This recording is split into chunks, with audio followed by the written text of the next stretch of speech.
Everyone, चलो आज का सेशन स्टार्ट करते हैं। Welcome to the GATE school.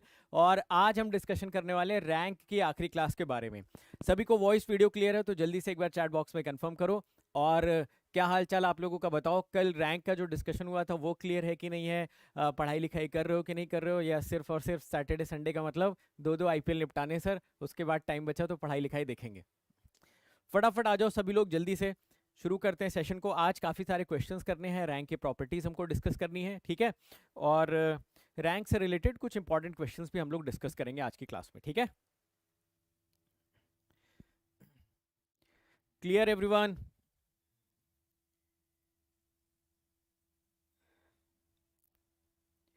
Clear everyone? अभी देखो, अभी वॉइस क्लियर है सभी को? Clear everyone? अभी देखो, अभी वॉइस क्लियर है सभी को? कल वाले क्वेश्चन पे मैंने आप लोगों से बोला था कि 100 कमेंट्स उस पे आप लोगों से एक्सपेक्ट किए थे, हालांकि उस पे 80-82 के आसपास ही आए। मैंने आप लोगों से बोला था कि ठीक है, 100 की उम्मीद में 80-82 भी अगर आप लोग कर रहे हो तो दैट इज फाइन। हालांकि ओके, 80-82 के आसपास ही आए। चलो परफेक्ट, शुरू करते हैं फिर आज का session. Before that let me introduce myself. My name is Vishal Soni. I have cleared AC examination 2 times. 2014 में मेरी रैंक 98 थी, 2015 में 25। बहुत ही सारे बार मैंने पीएसयूज भी क्वालीफाई करे हुए। 9+ ईयर टीचिंग एक्सपीरियंस है। Mentored more than 1 lakh students, जिसमें ऑनलाइन ऑफलाइन सारे मिला के स्टूडेंट्स हैं। उसके अलावा one of the highest watched educators अगर आप अकेडमी प्लस पे देखोगे, 7.5 करोड़ से ज्यादा वॉचमेट्स मिलेंगे। एंड बहुत सारे ऐसे स्टूडेंट्स हैं जिन्होंने अंडर 100 रैंक हासिल करे हुए हैं, ठीक है। देखोगे 7.5 करोड़ से ज्यादा वॉचमेट्स मिलेंगे। And is it fine now? अभी ठीक है?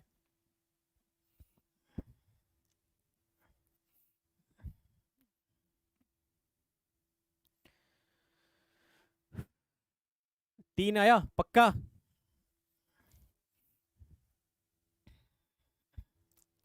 चलिए सॉल्व करने की कोशिश करते हैं। सबसे पहले बताइए इसमें आप क्या करना चाहोगे। आप बोलोगे कि सर यहाँ पर देखिए ये वाला जो नंबर है, इसके नीचे वाले तीनों एलिमेंट्स को जीरो बनाने की कोशिश करते हैं, ठीक है। तो देखो सबसे पहले मैं यहाँ पर क्या लगाता हूँ, R2 is replaced by R2 minus 2 R1, ठीक है ना। R3 is replaced by R3 minus 3 R1। R4 is replaced by R4 minus 6 R1। बताओ क्या ये तीनों स्टेप हम लोग साइमल्टेनियसली कर सकते हैं? बोलो हाँ या नहीं। तो आप बोलोगे हाँ सर, ये तीनों के तीनों स्टेप्स हम लोग साइमल्टेनियसली कर सकते हैं, ठीक है। अगर ये तीनों स्टेप्स हम लोग साइमल्टेनियसली करेंगे तो देखो हमारा जो मॉडिफाइड मैट्रिक्स आएगा उसमें क्या क्या एलिमेंट्स हमको दिखने वाले हैं। ये आपको दिखेगा 1 2 3 0, है ना। अब इसमें 2 से मल्टीप्लाई करके जो आप सब्ट्रैक्शन करोगे तो यहाँ पे आपको मिल जाएगा 0, यहाँ पर मिल जाएगा 0। 6 यहाँ पर होगा, इसमें से 3 को सब्ट्रैक्ट करोगे, यहाँ पे आपको मिल जाएगा -3, और यहाँ से आपको मिल जाएगा 2, ठीक है।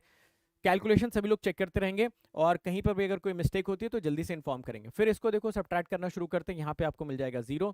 यहाँ पर देखिए आप 3 से मल्टीप्लाई करोगे, ये 6 हो जाएगा। 2 माइनस 6 हो जाएगा -4 के बराबर। यहाँ पे 3 से मल्टीप्लाई करोगे तो ये -8 के बराबर हो जाएगा, और ये आपको मिलेगा 3। फिर आप इसको 6 से मल्टीप्लाई करेंगे, ये 0 हो जाएगा। ये आपको अगेन -4 मिलेगा। ये आपको 6 से मल्टीप्लाई करने पे 18, 7 में से 18 को सब्ट्रैक्ट करोगे -11 मिल जाएगा, और ये आपको 5 मिल जाएगा। फटाफट एक बार सारे एलिमेंट्स चेक करो, देखो क्या आप सभी लोगों का भी सेम एलिमेंट आया। चेक करिए, ठीक है। स्टेप 1 सबका क्लियर है एवरीवन? करेक्ट है ना। अब देखो यहाँ पे प्रॉब्लम क्या हो रही है। स्टेप 1 करने के बाद प्रॉब्लम ये हो रही है कि हमने ये 3 एलिमेंट तो जीरो कर लिए, इन तीनों को तो हमने जीरो कर लिया जो कि हमें चाहिए था। अब बताओ हम क्या करेंगे? सभी लोग एक बार जल्दी से चैट बॉक्स में बताओ इसके बाद हमको क्या करना चाहिए। तो आप बोलोगे कि सर ये देखिए ये 1 था, आप इसके डायगोनली जाइए और इसके नीचे के एलिमेंट को जीरो करने की कोशिश करिए। ध्यान से मेरी बात को सुनने की कोशिश करिए, मैं क्या बोल रहा हूँ कि अगर ये एलिमेंट जीरो है तो हम यही एक्सपेक्ट करेंगे कि इसके नीचे वाले भी सारे के सारे एलिमेंट जीरो होते हैं। कल मैंने आपको बताया था ना कि अगर आप डायगोनली गए और ये जीरो मिल गया तो उम्मीद यही रहनी चाहिए कि इसके नीचे वाले भी सारे के सारे एलिमेंट जीरो रहें। अगर इसके नीचे के सारे एलिमेंट जीरो नहीं है, इसका मतलब यहां पर आप किसी भी तरीके से एक नॉन जीरो एलिमेंट जनरेट करने की कोशिश करिए। समझे मेरी बात को? मैं फिर से रिपीट करता हूँ, अपने आप को ध्यान से सुन लीजिए मैं क्या बताने की कोशिश कर रहा हूँ। सपोज हम यहाँ से डायगोनली गए, ये जीरो मिला, कोई दिक्कत वाली बात नहीं। अगर इसके नीचे वाले भी दोनों जीरो होते तो हमें कोई प्रॉब्लम नहीं थी, बट हम डायगोनली गए, ये तो जीरो एलिमेंट था, इसके नीचे वाले एलिमेंट्स नॉन जीरो थे। यानी कि वो ये कहना चाहता है कि भाई अगर आप रो एचलॉन के नज़रिए से देखोगे तो यहाँ पर एक जीरो था, यहाँ पर एक भी जीरो नहीं था, यहाँ पे दो जीरो थे और यहाँ पर एक एक जीरो थे। तो जो यहाँ पे दो जीरो आपको दिख रहा है ना, इसको उठा के आप लास्ट रो में लेके आ जाओ, या फिर इन दोनों जीरो वाले एलिमेंट्स की जगह पर एक नॉन जीरो एलिमेंट जनरेट करो। बताओ कितने लोगों को ये पॉइंट समझ में आया जो मैंने अभी अभी समझाया, जल्दी से बोलो। बड़ा इंपॉर्टेंट पॉइंट है, बहुत ही इंपॉर्टेंट पॉइंट है जो मैं आप सभी लोगों को बताने की कोशिश कर रहा हूँ। कल हम लोगों ने एक क्वेश्चन किया था, आपको याद हो, डायगोनल जाने पे जीरो आ रहा था मगर उसके नीचे भी सारे जीरो थे, तो हम नेक्स्ट वाले पे स्विच करते थे। इसके यहाँ पे जीरो आ रहा था मगर उसके नीचे वाले भी सारे जीरो थे।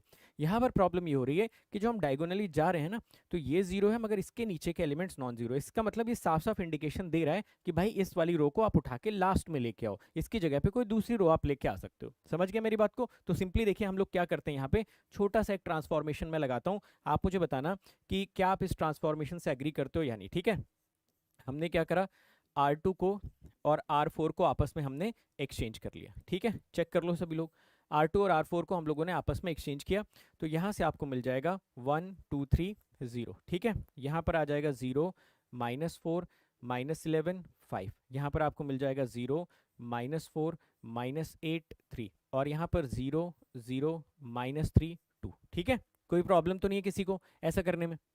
मुझे लगता है कि ऐसा करने में किसी को कोई प्रॉब्लम नहीं होनी चाहिए। अब जरा देखिए यहाँ पे, क्या अब हम अपने आगे के डिस्कशन पे बढ़ सकते हैं? ये देखो 4 और इसके नीचे के इन दोनों एलिमेंट्स को हम जीरो करना चाहते हैं। इसको जीरो करने के लिए बताओ क्या एक सिंपल सा ट्रांसफॉर्मेशन हमको ये लगा लेना चाहिए? ऊपर की तरफ मैं करता हूँ, ठीक है, बताओ कौन सा ट्रांसफॉर्मेशन आप लोगों ने लगाया इसके लिए? इसके लिए हमें लगा लेना चाहिए था R3 is replaced by R3 minus R2। ठीक है, बताओ कौन सा मैट्रिक्स ऊपर जनरेट हो जाएगा? यहाँ पर जो मैट्रिक्स जनरेट होगा, this will become 1 2 3 0, this becomes 0 -4 -11 और ये आपका 5 हो जाएगा। यहाँ से मिल जाएगा 0 0, इसमें से इसको सब्ट्रैक्ट करोगे दिस विल बिकम +3, यहाँ से सब्ट्रैक्ट करोगे तो ये -2 बन जाएगा, ये बचेगा 0 0 -3 2 बना। ठीक है, सिंपल है, इजी टू अंडरस्टैंड है। बताओ क्या अभी भी आपका ये रो एचलॉन फॉर्म में कन्वर्ट हुआ? नहीं। अगर आप नोटिस करो तो अब आपको क्या करना चाहिए, देखो क्या करना चाहिए, ये था, इसके डायगोनल में ये आ रहा था, इसको आपने कंप्लीट ही कर दिया, इसके नीचे के दोनों एलिमेंट जीरो। अब इसके डायगोनल में देखो, इसके डायगोनल में यहाँ पे 3 आ रहा था, यानी कि इसके नीचे वाला जो एलिमेंट था ना, इसको आप जीरो करना चाहते हो। समझ गया ना डायगोनली आप लोग कैसे प्रोपेगेट करोगे? आपने देखा 1 के डायगोनल में 4 था, इसके नीचे वाले दोनों जीरो, फिर 4 के डायगोनल में 3 था, अब इसके नीचे आप जीरो करना चाहते हो। इसके नीचे जीरो करने के लिए कौन सा ट्रांसफॉर्मेशन लगाना चाहिए? जल्दी से चैट बॉक्स में लिख के सभी लोग बताओ कौन सा ट्रांसफॉर्मेशन लगाना चाहोगे इसको जीरो करने के लिए? बोलो भाई। तो आप बोलोगे सर R4 को रिप्लेस कर लेते हैं, या मैं नेक्स्ट स्लाइड में कर देता हूँ। ठीक है, नेक्स्ट स्लाइड में कर देते हैं, यहाँ पे जगह नहीं है, तो हम R4 को रिप्लेस कर लेते हैं सिंपली R4 प्लस R3 से, है ना। तो यहाँ से जो हमारा इक्विवेलेंट मैट्रिक्स आ जाएगा, देखो क्या इक्विवेलेंट मैट्रिक्स हमको कुछ ऐसा ही मिलने वाला है। देखिए 1 2 3 0 1 2 3 0, नेक्स्ट वाली रो में 0 -4 -11 और ये आपका 5 हो जाएगा। नेक्स्ट वाली रो में 0 0 3 -2 हो जाएगा और यहाँ पर हो जाएगा आपका 0 0 0 0। ठीक है, अब बताओ क्या ये वैलिड रो एचलॉन फॉर्म में कन्वर्ट हो गया? सभी लोग कंफर्म करो जल्दी से। एब्सोल्युटली वैलिड रो एचलॉन फॉर्म में आपका कन्वर्ट हो गया। वैलिड रो एचलॉन फॉर्म में अगर ये कन्वर्ट हो गया तो बताओ यहाँ से रैंक कितनी आ जाएगी? कोई किसी भी वैलिड रो एचलॉन फॉर्म में रैंक कैलकुलेट करने के लिए आपको क्या काउंट करना होता है? आपको काउंट करने होते हैं number of non zero rows. कितने number of non zero rows यहाँ पर आप लोगों को दिख रहे हैं? 3। तो यहाँ से रैंक आपको कितनी मिल जाती है? 3 मिल जाती है। समझ आई बात सभी को? ठीक है, ऐसे ही किया था आप लोगों ने। परफेक्ट, तो नंबर ऑफ नॉन जीरो रोज इसमें आप लोगों को 3 दिख रही होंगी। रैंक को सिंपली आप क्या बोल सकते थे यहाँ पे? 3 बोल सकते थे, कोई दिक्कत वाली बात नहीं है एज सच यहाँ पे। ठीक है, आगे बढ़े। परफेक्ट, चलो अब इसमें ना एक एक थॉट मैं आपको और देने की कोशिश करता हूँ। ठीक है, एक क्वेश्चन तो हम लोगों ने ऐसे कर लिया, एक एक नजरिया इसमें और देखने की कोशिश करते हैं। एक बार मैं इस क्वेश्चन का डेटा नोट करता हूँ, यहाँ पे मेथड 1 लिख देता हूँ कहीं पे। कहीं पे मेथड 1 लिख देता हूँ। एक थॉट आपको और देने की कोशिश करता हूँ, किसी ने कुछ और मेथड लगाया हो तो वो बता सकता है कि उसने अगर कुछ और सोचा हो यहाँ पे। चलो ये तो क्लियर है, ठीक है। तो ये हमने लिख दिया मेथड 1, ठीक है, ये मेथड 1 हमारा था। चलो सेम क्वेश्चन को हम लोग एक दूसरे नजरिए से करने की कोशिश करते हैं। एलिमेंट्स यहाँ पर मैट्रिक्स ए मेंशन किया गया, ठीक है। ये तो देखो बिल्कुल स्ट्रेट फॉरवर्ड तरीका है, बिल्कुल स्ट्रेट फॉरवर्ड तरीका है, इसमें तो कोई डाउट ही नहीं है। ये हो जाएगा 1 2 3 0 1 2 3 0। नेक्स्ट वाली रो में था आपका 2 4 3 2 2 4 3 2। नेक्स्ट में था आपका 3 2 1 3 3 2 1 3 था, चेक कर लेते हैं। 3 2 1 3, ठीक है। 6 8 7 5 3 2 1 3 6 8 7 5, ठीक है। अब देखो जैसे जैसे आप क्वेश्चंस लगाते जाओगे ना, जैसे जैसे आप क्वेश्चंस लगाते जाओगे, थोड़ा आपको और प्रैक्टिस होती जाएगी, तो आप कुछ चीजें यहाँ पर और भी ऑब्जर्व कर सकते हो। जैसे अगर मैं इस क्वेश्चन में बता दूं तो शायद आगे आने वाले क्वेश्चंस में आप उसको ऑब्जर्व कर पाएंगे। एग्जाम्पल के तौर पे अगर आप यहाँ पे नोटिस करें तो जो सबसे लास्ट वाली रो है R4, क्या ये R1 R2 और R3 के समीशन के बराबर है? जरा एक बार चेक करके देखिए। देखिए यहाँ पे 2 1 3 3 6 4 2 6 2 8 3 3 6 1 7 2 3 5। तो मैं ऐसा बोल सकता था कि जो R4 है वो असल में R1 plus R2 plus R3 के बराबर है। हर बार हमें ये दिखे जरूरी तो नहीं है ना भाई, एग्जाम में अंडर प्रेशर हम इसको देख पाए जरूरी तो नहीं। इस वजह से एक क्वेश्चन मैंने बिल्कुल ऐसा करवा दिया जिसमें कहीं से भी कोई दिमाग लगाने की जरूरत नहीं है ना। इस क्वेश्चन में देखो हमने कहीं से कुछ भी ऑब्जर्व नहीं किया, सिंपल अपने पास जो मेथडोलॉजी है उसको यूज किया, यूज करके हम लोगों ने सिंपली यहाँ पे कैलकुलेशन करके रैंक निकाल दिया कि हाँ भाई रैंक 3 आ रही है। बट सपोज हमें लगाते लगाते क्वेश्चन थोड़े से और एक्सपीरियंस हो गया, थोड़ा सा और नॉलेज हो गया, तो हम क्या कर सकते थे कि हम ये ऑब्जर्व कर सकते थे कि यहाँ पे जो आपका R4 है ना वो असल में R1 plus R2 plus R3 का समेशन है।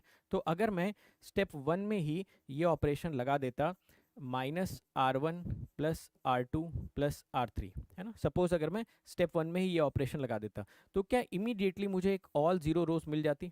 बोलो। तो ऑब्वियसली हमारी कैलकुलेशन थोड़ी सी आसान हो जाती। तो हम यहाँ पर क्या करते 1 2 3 0, ये हमको क्या मिल जाता 2 4 3 2, यहाँ से क्या मिल जाता 3 2 1 3, और यहाँ पर इमीडिएटली हमको सारी जीरो रोज मिल गई, है ना। तो ऐसा करने से बहुत कुछ फायदा तो नहीं होगा, बस ये होगा कि हाँ थोड़ी सी कैलकुलेशन ईज आउट हो जाएगी, जो कि हमें दिख भी रही है कि भाई लास्ट वाली रो के सारे एलिमेंट जीरो आ गए। अब हमारा फोकस सिर्फ और सिर्फ कहाँ पर रहना चाहिए था? हमारा फोकस रहना चाहिए था इन दोनों को जीरो करने पे, है ना। ये तो आपको पता ही है कि आपका सबसे पहला वाला एलिमेंट है, तो इसके नजरिए से आप इन दोनों को जीरो करना चाहोगे। क्या करते, कौन सा ट्रांसफॉर्मेशन लगाते? सभी को पता है, यहाँ पर आप ट्रांसफॉर्मेशन लगाते R2 is replaced by R2 minus 2R1 and R3 is replaced by R3 minus 3R1, है ना। ये साइमल्टेनियस ऑपरेशंस जैसे आप यहाँ पे लगाते, आप बताओ मैट्रिक्स के अंदर आपको क्या क्या देखने को मिल जाता, जरा उनको भी एक जगह पे नोट डाउन कर लेते हैं, ठीक है। नोट डाउन करो, ये आपको मिलेगा 1 2 3, ऑलमोस्ट पिछले क्वेश्चन जैसा ही बन गया। सब्ट्रैक्शन आप करेंगे तो ये 0 ये 0, ये आपको -3 और ये 2 मिल जाएगा, ठीक है। दिस इज ऑल्सो 0 और ये आपका -4, ये आपका -8, ये आपका 3 और ये सारी जीरो रोज मिल जाएंगे, है ना। सही बात है। देखो ये जो सारी की सारी जीरो रोज है इनको तो हम लास्ट में ही रहने देंगे, लास्ट में ही रहने देंगे। फिर से देखो अगर हम ये चीज सोचते दो तरीके से आप सोच सकते हो कि वैलिड रो एचेलॉन बनाने के लिए इसके नीचे हो गए, यहाँ पे 2 जीरो दिख रहे हैं, यहाँ पे 1 जीरो दिख रहा है, तो ऑब्वियसली इन दोनों को स्विच कर लो। अदरवाइज अगर आप ऐसे देखना चाहो, जो आपने एक स्टैंडर्ड तरीका बना रखा है कि आप इसके डायगोनल में गए, जीरो मिला, कोई दिक्कत वाली बात नहीं, बट आप चाह रहे थे कि इसके नीचे वाले भी दोनों जीरो मिले, ऐसा हुआ नहीं, तो ऑब्वियसली इस रो को आप कहीं दूसरी जगह पे एडजस्ट करना पसंद करोगे। कहाँ पे हम लोग इसको एडजस्ट कर लें? तो इसको एडजस्ट करने के लिए आप बोलेंगे R2 और R3 को आपस में क्या करते हैं, एक्सचेंज कर लेते हैं। R2 और R3 को अगर हम लोग एक्सचेंज करें तो देखो वैल्यू आपको क्या मिलेगी 1 2 3 0, बिल्कुल सेम क्वेश्चन कर रहे हैं, जस्ट आपको थोड़ा सा और कॉन्फिडेंस देने के लिए दोबारा मैं इस क्वेश्चन को सॉल्व कर रहा हूँ, ठीक है। R2 और R3 को हमने एक्सचेंज कर लिया, 0 0 -3 2 यहाँ पर मिल गया और ये मिल गया आपका 0 0 एंड 0 0, ठीक है ना। चेक कर लो, कोई कैलकुलेशन मिस्टेक तो नहीं, मेरे ख्याल से ठीक है सारा का सारा डेटा। 0 0, मैं एक बार यहाँ से भी चेक कर लेता हूँ, 0 0 -3 0 -4 -8 3 है, ठीक है। बताओ क्या ये आपका वैलिड रो एचेलॉन फॉर्म बन गया ऐसा करते ही? आप बोलोगे हाँ सर, इसमें तो अपने आप ही वैलिड रो एचेलॉन फॉर्म बन गया। ये देखिए नंबर ऑफ जीरोस जो है वो बढ़ते हुए ऑर्डर में है, लास्ट वाले को तो हम काउंट नहीं करेंगे क्योंकि ये ऑल जीरो रो है। तो यहाँ से बताओ रैंक आप लोगों का कितना आ गया होगा? 3। यहाँ से भी आपको रैंक देखने को मिला होगा। ठीक है, तो दोनों नजरिए मैंने आपको बता दिए, आपको जो बेहतर लगे वो चूज कर लीजिए। ठीक है, इसको मेथड 2 का नाम दे देते हैं कि अगर ऐसा कोई ऑब्जर्वेशन मिल जाता है तो कैलकुलेशन ऑब्वियसली थोड़ी सी आसान हो जाएगी। ठीक है, ओके आगे बढ़े अगले सवाल की तरफ, क्वेश्चन नंबर 9 की तरफ बढ़े। आप लोगों ने ट्राई किया था क्वेश्चन नंबर 9। एक तरीका और इसका होता है, ठीक है, वो स्पेशल क्लास में बताऊंगा। एक तरीका इसका और होता है वो आपको स्पेशल क्लास में समझाऊंगा। अच्छा, आज 7:30 बजे स्पेशल क्लास है जिसमें रैंक के 10 क्वेश्चन हम लोग डिस्कस करेंगे। डिस्क्रिप्शन में लिंक दे रखा होगा, क्लिक करके सभी लोग 7:30 बजे बिना किसी डिले के स्पेशल क्लास में प्रेजेंट रहेंगे। समझ गए ना मेरी बात को? नीचे देखो स्पेशल क्लास में लिंक दे रखा होगा 7:30 बजे का। ठीक है, तो 7:30 बजे आप सभी लोग मुझे स्पेशल क्लास में मिलिएगा। उसके अलावा जो पिछली क्लासेस हैं, ठीक है, जो क्लास नंबर 6, 7, 8 था उसका एक सिंगल डीपीपी सेशन है जिसमें सिर्फ हम लोग रैंक की कैलकुलेशन करेंगे। उसके पहले वाली जो क्लास थी उसका भी आज एक डीपीपी सेशन है रात में 10 बजे। वो हार्डली 20-30 मिनट्स का होगा, तो आप 10 बजे कर सकते हो। तो हमारे पुराने वाले सारे के सारे जो वीजीपीपी सेशंस हैं वो हमारे कंप्लीट हो जाएंगे। ठीक है ना, तो लिंक में एक बार जरूर सभी लोग चेक कर लेना। चलो क्वेश्चन नंबर 9 के लिए सभी लोग रेडी हो? बताओ क्वेश्चन नंबर 9 का एक बार पोल क्रिएट कर लें क्या, किसके कितने रैंक आई? चलो एक बार इसका पोल क्रिएट करते हैं क्वेश्चन नंबर 9 का। ठीक है, देखते हैं कि आप लोगों ने कितनी रैंक निकाली इसकी। क्वेश्चन 9। और यार कम्युनिटी पे भी ना, कम्युनिटी पे भी आपके क्वेश्चंस आते रहते हैं, तो उसको भी यार आप लोग आंसर किया करो। दिख रहा पोल सभी को? जल्दी बताओ, पोल सबको दिखना चाहिए भाई साहब। मैं इसलिए देख रहा हूँ ना क्योंकि इतना करवाने के बाद भी बहुत सारे लोग गलत आंसर बताते हैं यार। ठीक है, बहुत सारे लोग गलत आंसर बताते हैं इतना करवाने के बाद भी, तो यार ऐसा मत करो। ठीक है, कम्युनिटी पे एक क्वेश्चन डाला था 3x4 वाला, उसमें भी बहुत सारे लोग डी ऑप्शन दे रहे हैं कि नॉट बी डिफाइंड, अनडिफाइंड। और भाई अटेंडेंस का क्या लोचा है? मॉड्यूल 2 पढ़ना है नहीं पढ़ना है? सिर्फ मॉड्यूल 1 सिर्फ लीनियर अलजेब्रा पढ़ के जाओगे गेट का एग्जाम देने? मुझे तो लग रहा है सिर्फ लीनियर अलजेब्रा ही पढ़ने के मूड में हो तुम लोग। चलो अब मेरे लिए आसानी है। चलो परफेक्ट है ना, तो काफ़ी सारे लोगों ने रिस्पॉन्ड। अब देखो इसमें भी देखो आपकी आपकी रिस्पॉन्स करने की एबिलिटी। ठीक है, इसमें 7% लोगों ने 2 बताया है, 4% लोगों ने 4 बताया, सिर्फ 3% लोगों ने 88 आंसर दिया। ठीक है, चलो मतलब 87% लोगों ने 3 आंसर दिया है। चलिए ज़रा एक काम करते हैं, इस क्वेश्चन को सॉल्व करते हैं। ठीक है, दो तरीके से मैं इस क्वेश्चन को सॉल्व करता हूँ, दो तरीके से सॉल्व करता हूँ। एक में सपोज मुझे नहीं पता, एक में यार सपोज मुझे नहीं पता कि अच्छा ये चीज़ कितने लोगों को दिख रही है ज़रा बताइए, कितने लोगों को दिख रहा है? 2 1 3 3 6, 3 -1 +1 3, -1 -2 3, -1 -4 -2 -7, ये दिख रहा है सभी लोगों को? आई थिंक ये सभी लोगों को दिख रहा है ना। बट मैं क्या बोलता हूँ कि मान लो कि ये हमें नहीं दिख रहा है ना, एग्जाम में अंडर प्रेशर हम लोग बैठे हुए नहीं दिख रहा है, तो हमारा थॉट प्रोसेस क्या होना चाहिए? देखिए मेरे हिसाब से मैं क्या करूँगा यहाँ पे कि अब तक इतना नोटिस आप लोगों ने कर ही लिया होगा कि अगर सबसे पहली वाली ऊपर वाली रो में 1 होता है ना, तो जनरली हमारे लिए इन 3 एलिमेंट्स को 0 बनाना आसान होता है। ऐसा कोई हार्ड एंड फास्ट रूल नहीं है ना। 1 अगर नहीं भी मिलेगा तो कोई दिक्कत वाली बात नहीं है, तब भी हम 0 तो बना ही सकते हैं क्योंकि हमारे पास एक नॉन एलिमेंट्री ट्रांसफॉर्मेशन भी है, R I is replaced by M R I plus K R J, तब भी हम कर लेंगे। बट मैं क्या बोल रहा हूँ, क्या अभी तक आप लोग ये ऑब्जर्व कर पा रहे हो कि अगर यहाँ पर आपको 1 मिलता है, जनरली यहाँ पर 1 मिलता है, तो कैलकुलेशन आसान होती है, 0 बनाना हमारे लिए सिंपल होता है। यस और नो? यस। तो सबसे पहला काम मैं क्या करता हूँ यार, मैं यहाँ पर ना R2 और R1 को एक्सचेंज कर देता हूँ। ये सिर्फ मैं अपनी कन्वीनियंस के लिए कर रहा हूँ कि मुझे कैलकुलेशन थोड़ी सी आसान होती हुई दिख जाएगी। तो ये वैल्यू हो गई 1 -1 -2 -4। ठीक है, ये आपको मिल गया 2 3 -1 -1, यहाँ से आपको मिल गया 3 1 3 -2, यहाँ से आपको मिल गया 6 3 0 -7। ठीक है ना, चलो अब बताओ यहाँ पर कौन कौन से ट्रांसफॉर्मेशन हम लोग लगाएं? ठीक है, तो आप बोलोगे सर देखिए आप एक तो लगा लीजिए R2 is replaced by R2 -2 R1। ठीक है, तो ये ट्रांसफॉर्मेशन लगाना थोड़ा सा आसान हो जाएगा। R3 is replaced by R3 -3 R1, R4 is replaced by R4 -6 R1। ठीक है, मुझे नहीं पता कि इसमें सम आ रहा है कि नहीं आ रहा है, मैं नहीं समझ पाया एग्जाम में अंडर प्रेशर, तो भी मेरे पास एक आइडिया होना चाहिए कि मैं इस क्वेश्चन को क्रैक कर सकूं। 1 -1 -2 -4, इसमें से इसको सब्ट्रैक्ट करिए, ये मिलेगा 0 5 3 7, ठीक है। 0 4 9 10, लास्ट वाले में 0 6 से मल्टीप्लाई करना है, 9 12 36 7 29। चेक करना एक बार, कैलकुलेशन एक बार चेक कर लो यार फटाफट।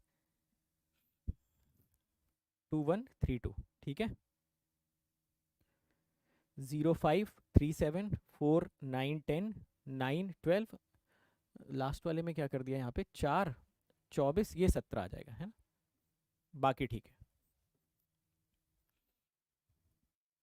करेक्ट। 10 बजे वाला लिंक पुरानी वाली क्लास में दिख जाएगा, ठीक है। जो आपका लेक्चर नंबर 5 था उसमें देखोगे 10 बजे वाला लिंक आपको दिखेगा। लेक्चर नंबर 5 में आपको जाना पड़ेगा, basics of matrices number 3, lecture number 5। Clear है भाई साहब? ओके परफेक्ट, ठीक है ना। अब क्या करेंगे आप जरा बताइए।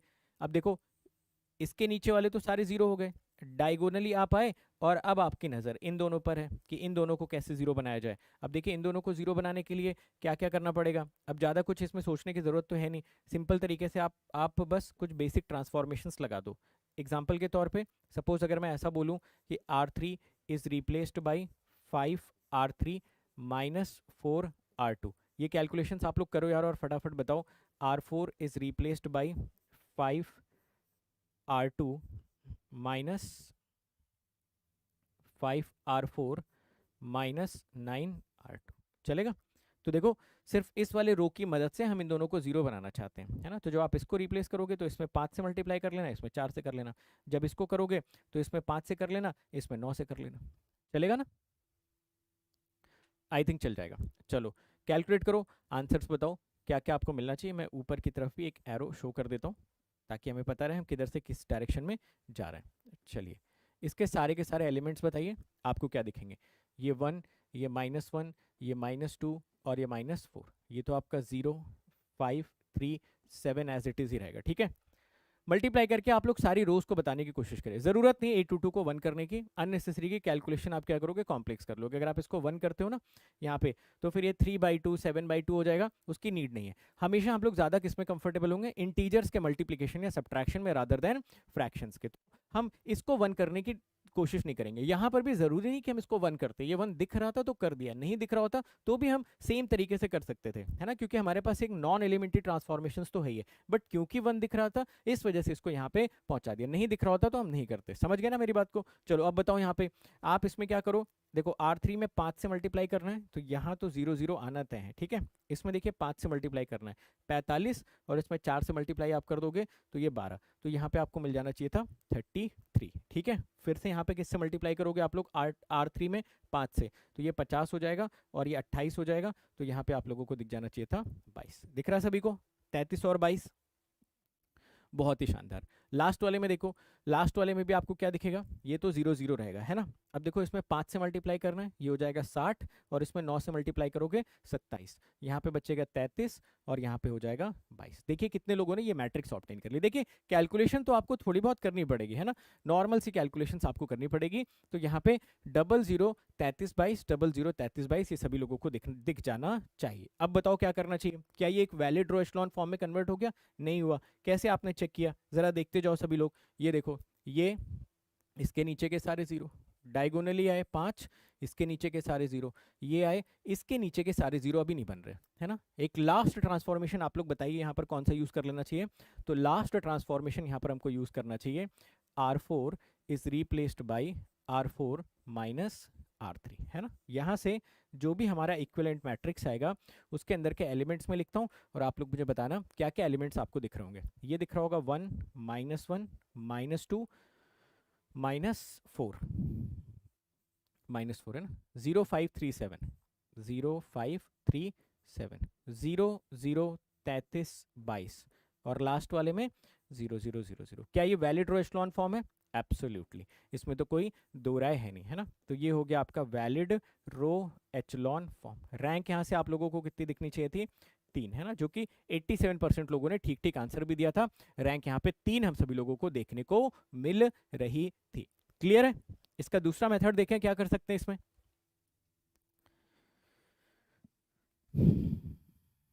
ओके, तो ये मेथड हो गया कि हम अंडर प्रेशर कुछ नहीं देख पाए, ठीक है। बहुत प्रेशर में था एग्जाम में, क्वेश्चन दिखा तो जो बेसिक तरीका समझ में आया वो कर लिया। बस एक छोटा सा ट्रांसफॉर्मेशन या छोटा सा यहाँ पे चेंज ये कर लिया कि यहाँ पे 1 को लेके आ गए, नहीं भी लेके आते तो भी क्वेश्चन सॉल्व हो जाता, तो भी सेम तरीके से क्वेश्चन सॉल्व होता, कोई प्रॉब्लम वाली बात नहीं थी, ठीक है। चलो और इसका सेकेंड मेथड देखते हैं, ठीक है। सेकेंड मेथड इसका देखते हैं, मेथड 2। वैसे तो एक मेथड और भी होता है, 3 मेथड होते हैं, बट पहले मैं आपका ध्यान इन दोनों मेथड्स की तरफ लाना चाहता हूँ, फिर जो डीपीपी सेशंस वगैरह करेंगे वहाँ पे तीसरा मेथड थोड़ा और डिटेल में आपको समझाने की कोशिश करूँगा। हालांकि एग्जाम में मैं सजेस्ट यही करूँगा कि आप यही मेथड 1 या मेथड 2 में से कुछ लगाने की कोशिश करें, ठीक है। चलिए ज़रा देखिए यहाँ पर मैट्रिक्स हमको क्या मैंशन थी, मैं एक बार मैट्रिक्स के सारे एलिमेंट्स लिख देता हूँ, ठीक है। सारे एलिमेंट्स मैट्रिक्स के लिख देता हूँ। ये होगा 2 3 -1 -1, 2 3 -1 -1, ठीक है। अगला है 1 -1 -2 -4, 1 -1 -2 -4। नेक्स्ट रो आपको दिखनी चाहिए 3 1 3 -2। अच्छा, सभी लोग जो है ना दोनों मेथड से करेंगे भाई, ठीक है, क्योंकि ज़रूरी नहीं एग्जाम में आपको ये दिख ही जाएगा।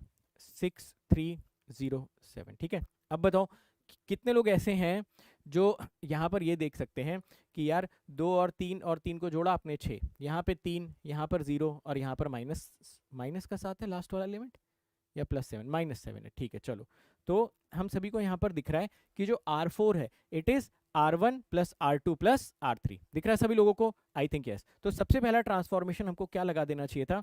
R4 is replaced by R4 - R1 + R2 + R3, लगा सकते थे आप सभी लोग ऐसा? बिल्कुल। तो यहाँ से जो नया मैट्रिक्स बन के आता, क्या उसमें एक ऑल जीरो रो आपको इमीडिएटली दिख जाती? तो ये मिलता आपको 2 3 -1 -1, ठीक है। 1 -1 -2 -4, ये आपको मिल जाता 3 1 3 -2 एंड ऑब्वियसली ये हो जाता 0 0 0 0, ठीक है। अब इस क्वेश्चन में मैं क्या करता हूँ कि इन दोनों रोज को आपस में स्विच नहीं करता हूँ, है ना, इन दोनों को आपस में स्विच नहीं करता हूँ, डायरेक्ट आपको करके दिखाता हूँ क्या करना चाहिए। इसके बाद हमारा फोकस कहाँ पर जाना चाहिए? इस वाले एलिमेंट के ऊपर हमारा फोकस जाना चाहिए, है ना, इस वाले। इसके नीचे के सारे एलिमेंट हमको जीरो करने हैं। अगर आप इसके नीचे के सारे एलिमेंट जीरो करना चाहते हैं तो आप क्या क्या ट्रांसफॉर्मेशन यहाँ पे लगाएंगे? देखिए पहला ट्रांसफॉर्मेशन तो है R2 is replaced by 2R2 - R1, ऐसा कर लेंगे, है ना, ये भी अलाउड है। R3 is replaced by 2R3 minus 3R1। चलिए इस ट्रांसफॉर्मेशन के तहत इसके एलिमेंट्स लिखने की कोशिश करते हैं। 2 3 -1 -1, है ना। ये बोल रहा है कि आप इसमें 2 से मल्टीप्लाई करके इसमें से सब्ट्रैक्ट कर दीजिए। 2 से मल्टीप्लाई करके सब्ट्रैक्ट करोगे ये 0 मिल जाएगा, ये आपको मिल जाएगा -5, ये मिल जाएगा -3, यहाँ पर 2 से मल्टीप्लाई करोगे तो ये मिल जाएगा -7, ठीक है ना। चलो फिर ये बोल रहा है इसमें 3 से मल्टीप्लाई कर लो, इसमें 2 से मल्टीप्लाई कर लो, ये 0 हो गया, तो ये 2 माइनस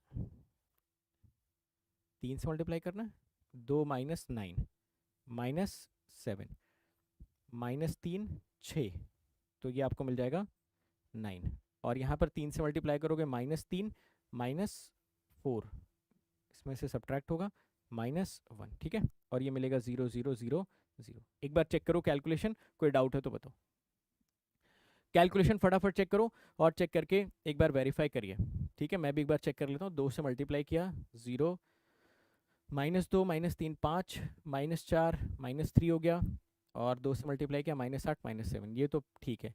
3 से मल्टीप्लाई अगर हम लोग कर लें तो ये हमारा हो जाएगा 6 9 -3 -3, ठीक है। यहाँ पे अगर हम 2 से मल्टीप्लाई कर लें तो ये हो जाता है 6 2 6 -2, ठीक है। 0 -7 प्लस का 9, और दिस विल बिकम +1, ठीक है। बाकी ठीक है, क्लियर है, चेक करो।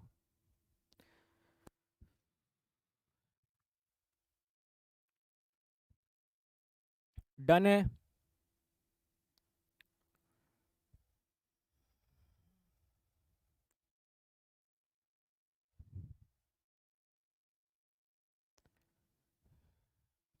परफेक्ट, चलो अब बताओ इसके बाद कौन सा ट्रांसफॉर्मेशन हम लोगों को लगाना चाहिए। इसके बाद अगर हम लोग यहाँ पे ट्रांसफॉर्मेशन लगाएं तो देखो कौन सा ट्रांसफॉर्मेशन अब लगाना चाहिए। यहाँ पर मैं लिखता हूँ साइड में, आप बताना ठीक है या नहीं। देखिए इसके नीचे वाले तो सारे जीरो हो गए, अब आप डायगोनली आओगे और इनको जीरो करने की कोशिश करोगे। इनको जीरो करने के लिए क्या हमको ये ट्रांसफॉर्मेशन लगा देना चाहिए था, R3 इज रिप्लेस्ड बाई, देखो R3 की मैं बात कर रहा हूँ, ठीक है, दोनों को जीरो कर रहा हूँ, एक ऑलरेडी आपका जीरो है, is replaced by 5R3 minus 7R2।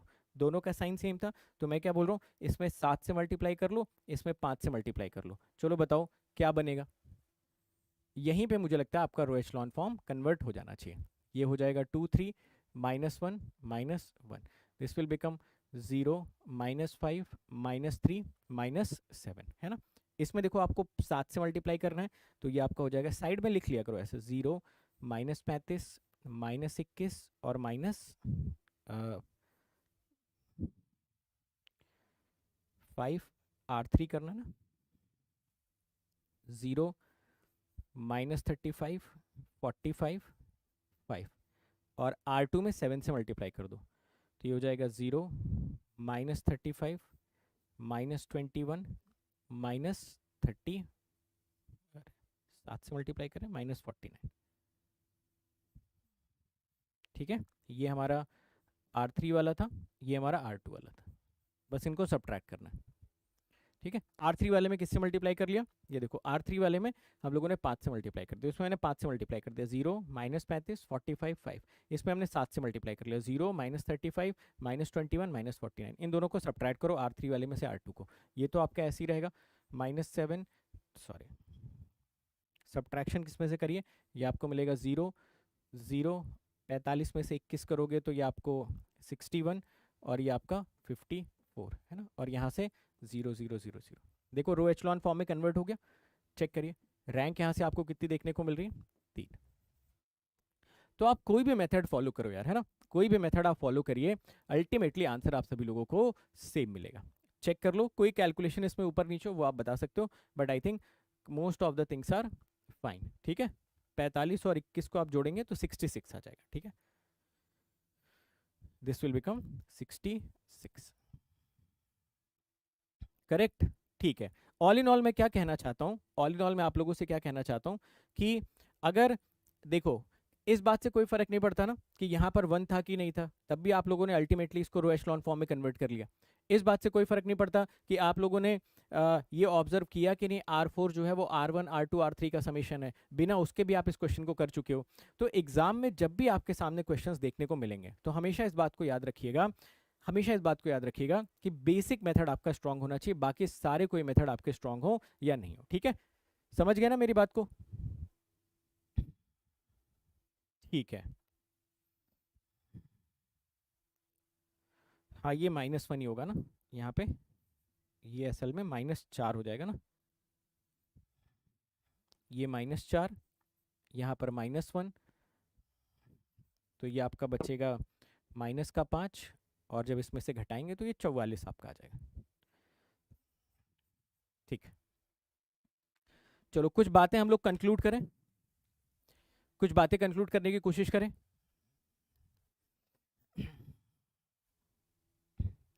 आइए कुछ बातें कंक्लूड करने की कोशिश करते हैं और वहाँ से आपसे कुछ क्वेश्चंस पूछने की हमें क्वेश्चंस मैं आपके लिए बनाता हूँ, उन क्वेश्चंस को भी आप आंसर करने की कोशिश करिए। इसके बाद वाला जो है ना, इसके बाद वाला जो क्वेश्चन है उसमें फिर हम लोग एक ही मेथड से करने की कोशिश करेंगे। सबसे पहली चीज़ मुझे बताइए, सपोज एग्जाम में आपके सामने एक रैंक का क्वेश्चन आता है ना, तो सबसे पहली चीज़ आप वहाँ पे क्या ऑब्जर्व करोगे, बताइए ज़रा। कोई रैंक का क्वेश्चन अगर आता है, सबसे पहली चीज़ क्या ऑब्जर्व करने की कोशिश करोगे। देखिए मेरा जो एक्सपीरियंस है उसके हिसाब से मैं आपको बताऊं तो एग्जाम में ना आप ये सब चीज़ें नोटिस नहीं कर पाओगे, है ना, कि ये लास्ट वाली रो इन तीनों का समेशन है, समझ गए, या ये थर्ड रो इन दोनों के लीनियर कॉम्बिनेशन से बनी हुई है। ऐसा कोई ऑब्जर्वेशन ना जनरली आप एग्जाम हॉल में ले नहीं पाओगे, है ना, अंडर प्रेशर आप एग्जाम हॉल में ये देख नहीं पाओगे। तो मेरा सिंपल सा आप लोगों को एडवाइस ये है कि आप क्या करें कि सबसे पहला वाला एलिमेंट यहाँ पर पकड़ लें, सबसे पहला वाला एलिमेंट, है ना। ज़्यादा से ज़्यादा आप ये देखने की कोशिश करें कि अगर ये यूनिटी नहीं है तो कहीं से आप यहाँ पे यूनिटी ला सकते हो क्या, बस ये देखने की कोशिश करें, है ना।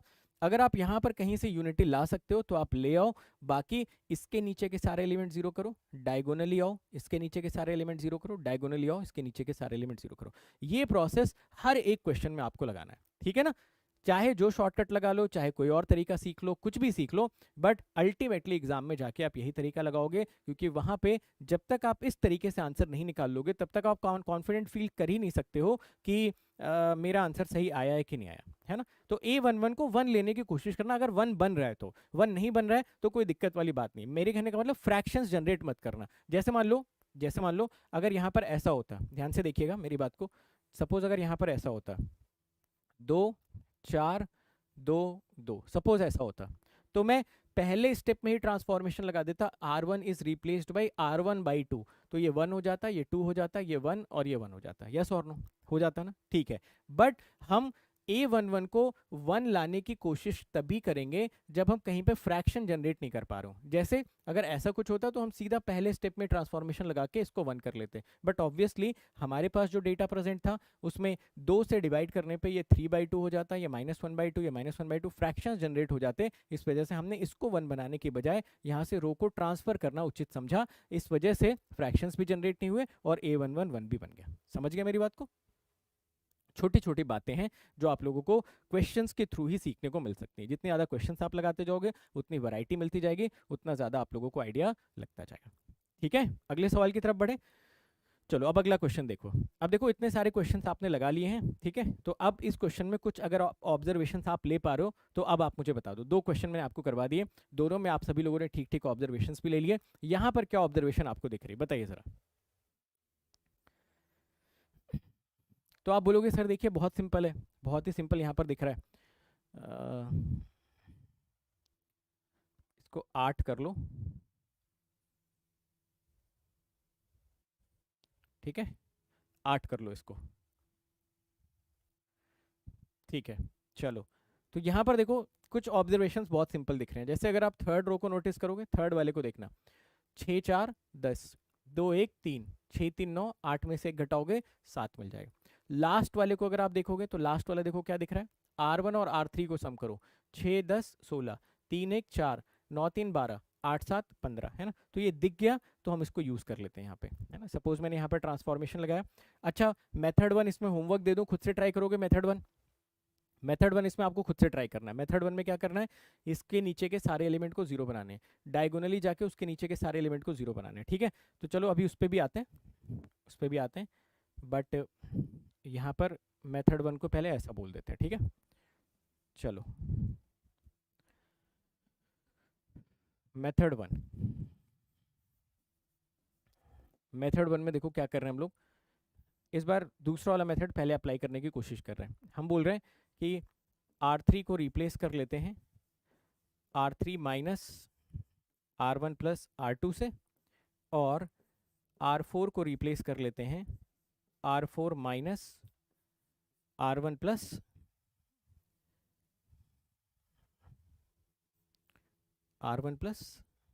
R3। बताओ क्या ये साइमल्टेनियस ऑपरेशन हम लगा सकते हैं। ये डेटा तो हमने, एक सेकेंड,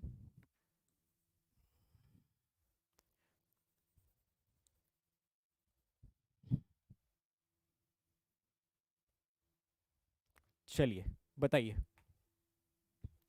क्या ये साइमल्टेनियस ऑपरेशन लगाया जा सकता है। एनीवन, क्या प्रॉब्लम है इसमें, इस साइमल्टेनियस ऑपरेशन में, बोलो।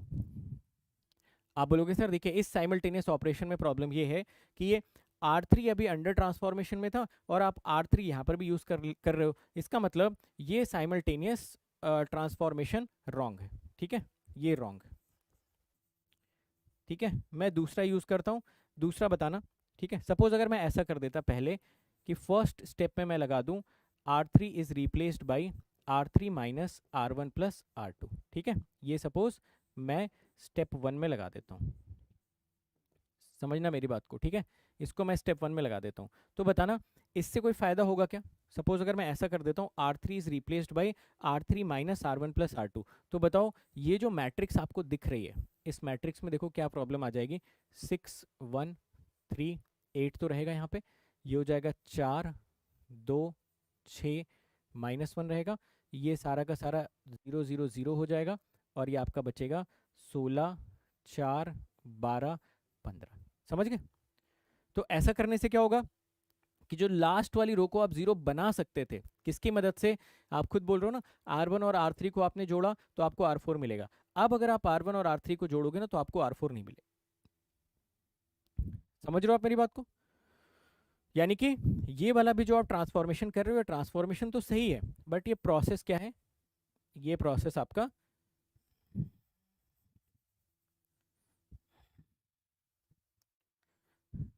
मतलब कि इंक्रीजेस कैलकुलेशन, है ना। ये जो प्रोसेस है ये कैलकुलेशन को इंक्रीज कर देगा, ठीक है ना। I think yes. तो दोनों बातें समझिएगा, है ना। सबसे पहली चीज ये तो गलत हो गया, अगर आप ऐसा करोगे तो ये प्रोसेस आपके कैलकुलेशन को अननेसेसरी बढ़ा देगा। तो देखिए मेरे हिसाब से क्या करना चाहिए, आप जरा देखिए और बताइए कि क्या आप भी ऐसा ही सोच रहे हो। देखो मेरे हिसाब से इसमें सबसे पहले R4 को हमको कर लेना चाहिए, पहले हमेशा R4 को निपटा देना चाहिए। यानी यहाँ से ये सीखने को मिला कि हमेशा अगर कभी जीरो की पॉसिबिलिटी बन रही हो तो सबसे पहले लास्ट वाली रो को हमेशा जीरो बनाने की कोशिश करनी चाहिए। R4 को हम लोगों ने रिप्लेस कर दिया R4 minus R1 plus R3 से, ठीक है। ये स्टेप 1 में हम लोगों ने परफॉर्म किया। स्टेप 1 में अगर आप ऐसा करोगे तो देखो यहाँ पे आपको क्या मिल जाएगा, 6 1 3 8, ये आपका हो जाएगा 4 2 6 -1, ये आपका बचेगा 10 3 9 7, और ये आपका सारा का सारा 0 0 0 0 आ जाएगा, ठीक है। अब बताओ क्या अब अगले स्टेप में हम दूसरा ट्रांसफॉर्मेशन लगा सकते हैं, बिल्कुल। अब आप लगा लीजिए, R3 को आप रिप्लेस कर लीजिए R3 minus R1 plus R2 से, समझे मेरी बात को, ठीक है। तो यहाँ पर हो गया आपका 6 1 3 8। देखो हर क्वेश्चन में कुछ ना कुछ मैं आपको समझाने की कोशिश कर रहा हूँ कि यार ऐसा सोचने का अपना नजरिया रखना। तो यहाँ से आपको मिल गया 0 0 0 0, और ये मिल गया आपको 0 0 0 0, करेक्ट है। डन, चेक करो। अब R3 को करने में कोई दिक्कत नहीं है ना। अब भाई आपने अलग अलग स्टेप्स में लगाया, एक स्टेप्स में आपने लास्ट वाली रो को जीरो कर लिया, अगले स्टेप में आपने थर्ड वाली रो को जीरो कर लिया, कोई प्रॉब्लम नहीं है। अब बताओ क्या करना चाहिए, क्या ये वैलिड रो एचेलॉन फॉर्म में कन्वर्ट हो गया। आप बोलोगे अभी तो नहीं हुआ सर, क्या करना पड़ेगा आप सभी लोगों को, देखिए जरा यहाँ पर ये वाला एलिमेंट दिख रहा है, इससे डायगोनली आप देखोगे तो डायगोनली इसके नीचे के तो सारे के सारे एलिमेंट जीरो हैं, बट इसके नीचे के भी सारे के सारे एलिमेंट आपने जीरो नहीं बनाए ना, तो आपको कौन सा ट्रांसफॉर्मेशन यहाँ पे लगा देना चाहिए था, बोलो which transformation should we apply here. तो आप बोलोगे R2 इज रिप्लेस्ड बाई, अब देखो जरूरी नहीं कि 4 और आप 6 से मल्टीप्लाई करें, जैसे मैं ऐसे लिख सकता था 3R2 माइनस 2R1, है ना। इसमें 3 से मल्टीप्लाई करोगे 12, इसमें 2 से मल्टीप्लाई करोगे 12, 12 माइनस 12 आपको 0 मिल जाएगा, बात खत्म हो गई, ठीक है। चलो हाँ रैंक तो 2 आ जाएगी, मगर हमें कैलकुलेशंस भी देखनी चाहिए, बहुत सारे लोगों को यहीं से रैंक दिख गई होगी। तो ये हो जाएगा 6 1 3 8, ठीक है। इसमें 2 से मल्टीप्लाई कर लोगे 12 हो जाएगा, ये हो जाएगा आपका 0, this is also 0, 18 minus 6 12 -3 -16, I think -19 आ जाएगा, बाकी ये 0 0 0 0 आपका बचा रहेगा, ठीक है। रैंक बताओ यहाँ से कितनी मिल गई आप लोगों को, रो एचलॉन फॉर्म में कन्वर्ट हो गया, रैंक आपको 2 मिल जाएगी, ठीक है।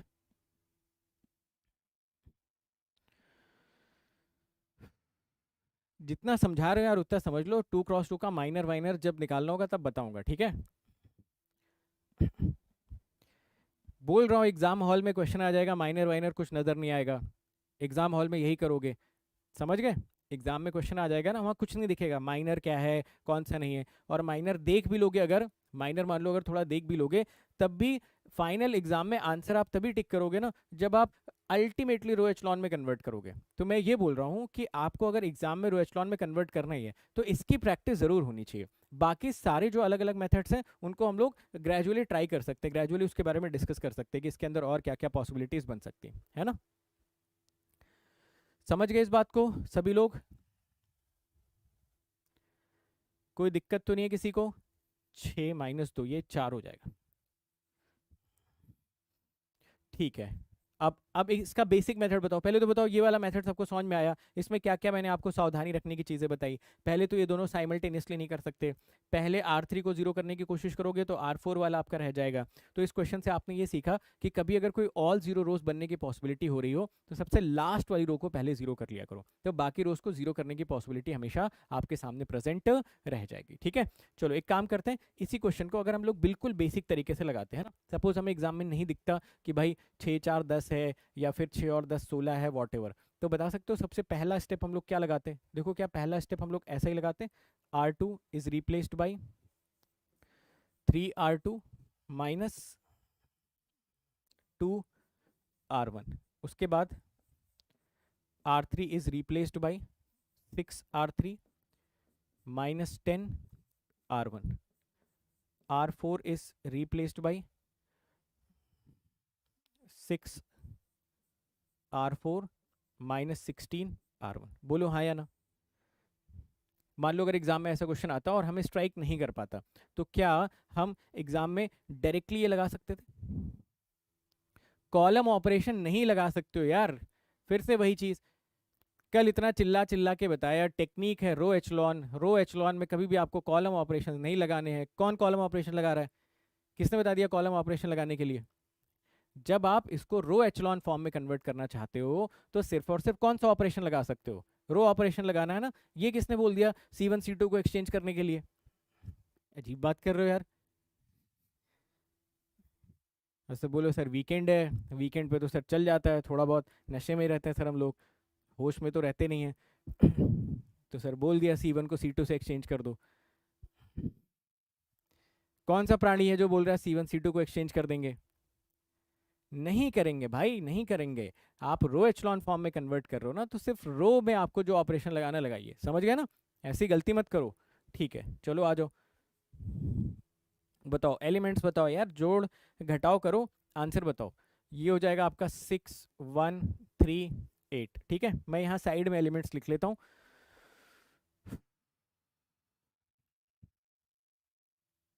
साइड में एलिमेंट्स में लिख लेता हूँ। ये हो गया 0, ये तो हम लोगों ने अभी किया भी था, तो ये हमारा आ गया था 0। नहीं इसमें नहीं किया था हमने, तो 3 से इसमें मल्टीप्लाई करो, इसमें 2 से करो। 6 4 18 2 12 और -19। चलो अब इसमें 6 से मल्टीप्लाई कर लेते हैं, तो ये हो गया 60 18 54 42। और इसमें 10 से मल्टीप्लाई करना है, 60 10 30 24 0 8 24 18। ठीक है, ये मैं खुद रफ में कैलकुलेशन कर रहा हूँ, आप लोग भी करो ठीक है। फिर हमने इसमें 6 से मल्टीप्लाई कर लिया, 96 24 72 90। और इसमें 16 से कर लिया, 96 16 48 16 अट्ठे 128। सब्ट्रैक्ट करो, 0 8 24 -38।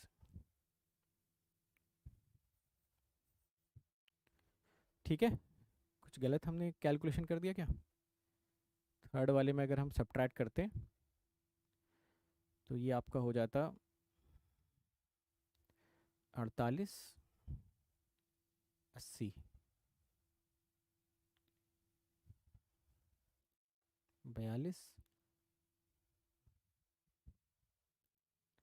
6 8 3 42 -80 -38। ठीक है, चेक इट आउट, चेक करो।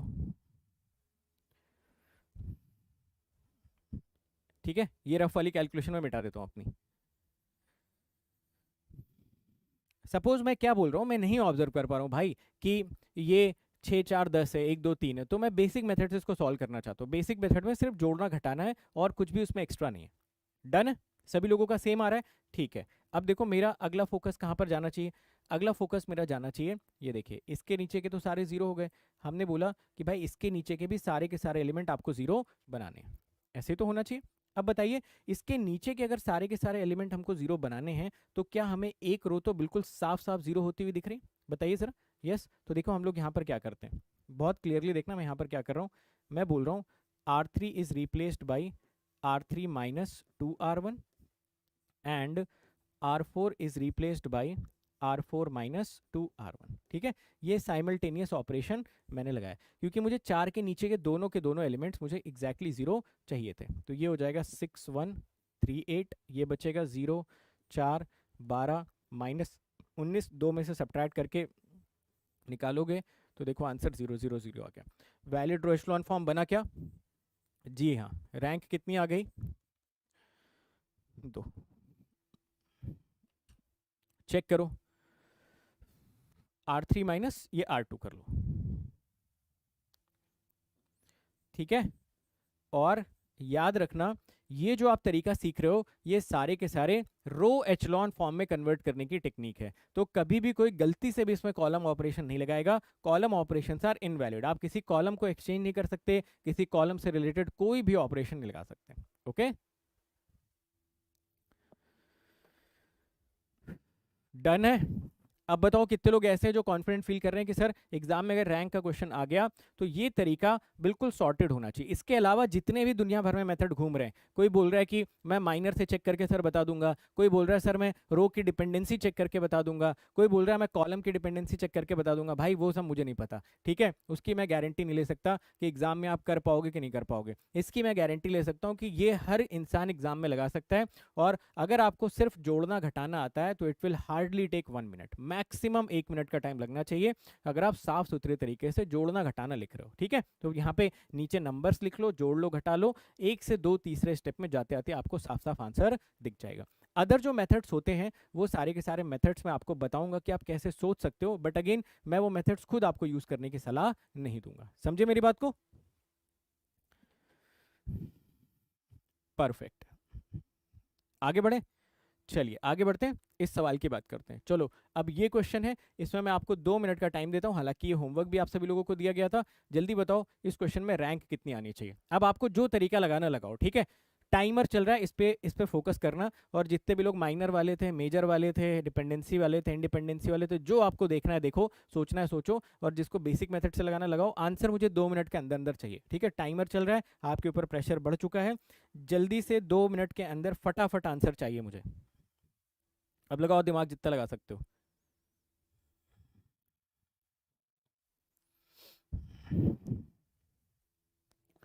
जो लोग घर पे ट्राई कर चुके हैं इस क्वेश्चन को, वो आंसर दे सकते हो। आपका क्या आंसर आया था इस क्वेश्चन का, जो लोग ट्राई कर चुके हैं।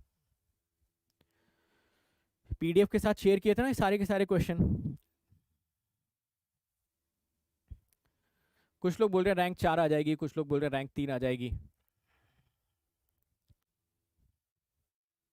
जो भी आ जाएगी बताओ कितनी आ जाएगी।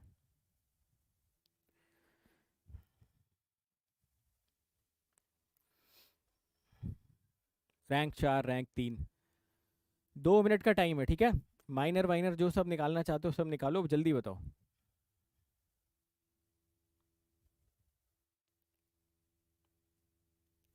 देखिए याद रखिए, अगर रैंक की कैलकुलेशन क्लियर नहीं है तो आगे के जो आने वाले टॉपिक्स हैं उसमें आपको दिक्कतें आएंगी ज़रूर, चाहे सिस्टम ऑफ लीनियर इक्वेशंस हो, चाहे आपका आइगन वैल्यूज, आइगन वेक्टर्स हो, ठीक है, चाहे आपका डायमेंशंस एंड नल स्पेसेस हो, वहाँ पे आपको प्रॉब्लम्स आएंगी। तो इस वजह से रैंक में हमको पूरी तरीके से कमांड होनी चाहिए। चलो 2 मिनट ऑलमोस्ट खत्म होने वाला है, काफ़ी कम आंसर्स आए एज पर एक्सपेक्टेशन, मुझे और ज़्यादा नंबर ऑफ आंसर्स की एक्सपेक्टेशन थी। खैर चलिए, जितने भी आंसर्स आपने कैलकुलेट किए देखो ज़रा यहाँ पे क्या करना चाहिए हम सभी लोगों को। सबसे पहले तो R2 is replaced by R2 minus 4R1। R3 is replaced by R3 minus 3 R1. R4 is replaced by R4 minus R1। ठीक है, ये हमको एक जगह पे कर लेना चाहिए था। ऐसा करने से मुझे ये 1 2 -1 3 तो इंटैक्ट दिखेगा, यहाँ पर मुझे 0 मिल जाएगा। 4R1 यहाँ पर करना है, तो मैं यहाँ पर लिख लेता हूँ 4 1 2 1। यहाँ पे 4 से मल्टीप्लाई कर लेता हूँ, 4 8 -4 12। ठीक है, ठीक है, सब्ट्रैक्ट करते हैं, 0 -7 6 -11। ठीक है, चलो फिर R3 - 3R1 हमको करना है, तो R3 आपका हो गया 3 -1 1 2। 3R1 आप करेंगे तो 3 6 -3 9। सब्ट्रैक्ट करिए, 0 -7 4 -7। ठीक है, लास्ट वाले में तो डायरेक्ट सब्ट्रैक्शन हो जाएगा, 1 1 ही था, तो ये हो जाएगा आपका 0 0 1 -2। ठीक है, चलिए कोई प्रॉब्लम वाली बात नहीं है। अब क्या करना है हमको, हमको इस पे फोकस करना है, ये वाला जो एलिमेंट दिख रहा है। ठीक है, 1 1 के आप डायगोनल में गए, इसके नीचे सारे जीरो बनाने थे। सारे जीरो बनाने के लिए R3 को आपको रिप्लेस करना पड़ेगा R3 माइनस R1 से, सॉरी R3 माइनस R2 से। चलो सब्ट्रैक्ट करो इसको, देखो कितना आंसर मिलेगा यहाँ से। 1 2 -1 3 0 -7 6 -11। ये हो जाएगा 0 0 -2 -4 एंड दिस विल बिकम 0 0 1 -2। बताइए क्या ये रो एशलॉन फॉर्म में कन्वर्ट हुआ? अभी तो कन्वर्ट नहीं हुआ रो एशलॉन फॉर्म में। क्या करना पड़ेगा आपको, देखिए डायगोनल जाओ, ये गए इसके नीचे के सारे जीरो, डायगोनल आए इसके नीचे के सारे जीरो, डायगोनल गए इसके नीचे के सारे एलिमेंट को जीरो बनाना है। कैसे जीरो बनाओगे, आप लिख सकते थे R4 is replaced by R4 minus R3/2। ठीक है, तो सिंपल सा मेथड, बस जोड़ना घटाना आना चाहिए। जोड़ना घटाना नहीं आता भाई तो फिर तो बात ही खत्म हो गई, फिर तो क्यों ही पढ़ रहे हो। हाँ, जोड़ना घटाना अगर किसी को आता है तो वो रैंक कैलकुलेट कर सकता है। 0 0 0 वैलिड रो एचलॉन, रैंक की वैल्यू यहाँ से मिल जानी चाहिए थी 3। आ रही 3। अगला क्वेश्चन करें।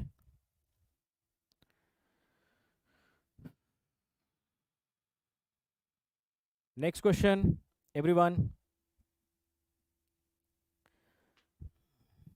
अगला सवाल ये रहा आपकी स्क्रीन के सामने। 2 मिनट का टाइम मिलता है, जो मेथड लगाना लगाओ, आंसर फटाफट कैलकुलेट करके बताओ।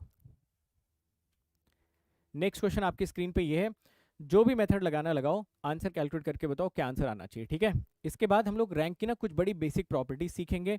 प्रॉपर्टीज से रिलेटेड एग्जाम में बहुत सारे क्वेश्चंस पूछे जाते हैं। ठीक है, 2 क्वेश्चंस इसके बाद और बचेंगे, उसके बाद रैंक की प्रॉपर्टीज पर हम लोग फोकस करने की कोशिश करेंगे।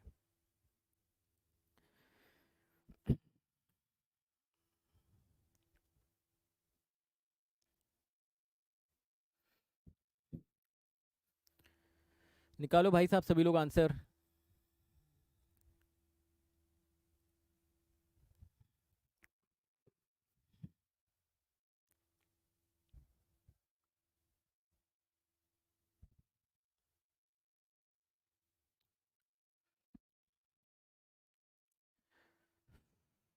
कर लो, जिन लोगों ने नहीं किया था वो लोग कर लो। और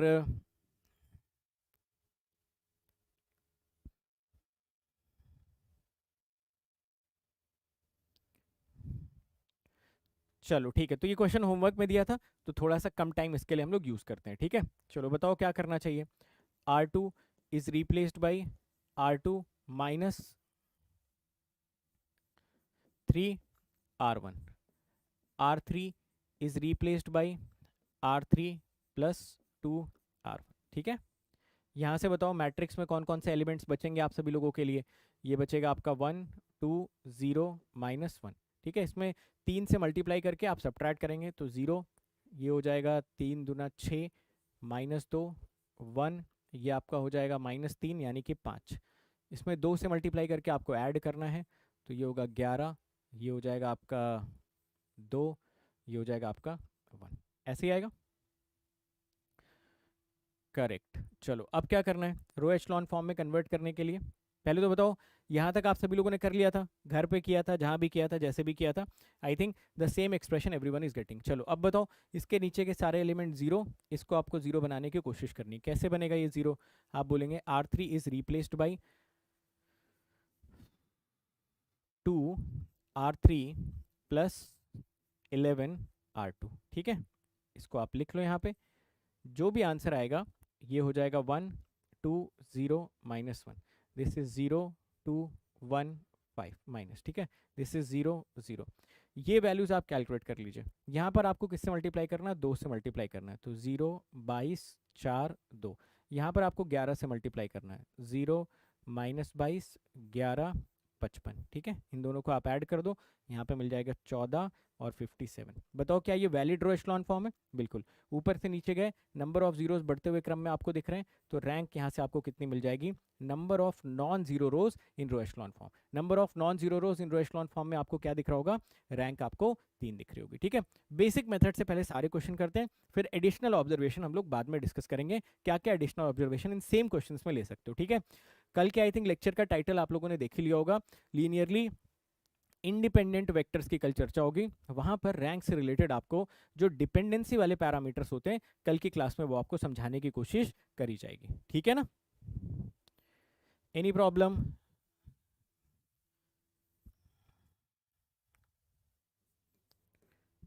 ठीक है, नेक्स्ट क्वेश्चन पे आते हैं। चलिए अगला क्वेश्चन सॉल्व करिए। इस क्वेश्चन के लिए भी आई थिंक आप लोगों ने इसको घर पे ट्राई कर लिया होगा। 1 मिनट का टाइम मिलता है, इसमें आप चाहें तो आंसर बता सकते हैं, है ना? आंसर बता दो इसमें, और जिन लोगों ने आंसर नहीं निकाला है घर पे, वो कैलकुलेट करके फटाफट बताओ इस क्वेश्चन का आंसर कितना आना चाहिए।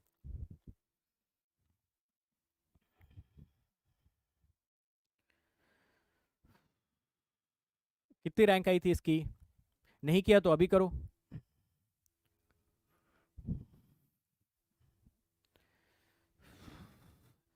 सिर्फ नाम रख लेने से रैंक थोड़ी आ जाएगी। Let's crack the GATE 001। भाई सवाल सॉल्व करना पड़ेगा रफ कॉपी पेन लेके। नाम रखने से रैंक आ जाती तो सभी लोग अपना नाम नरेंद्र मोदी रख लेते, या सचिन तेंदुलकर रख लेते, या विराट कोहली।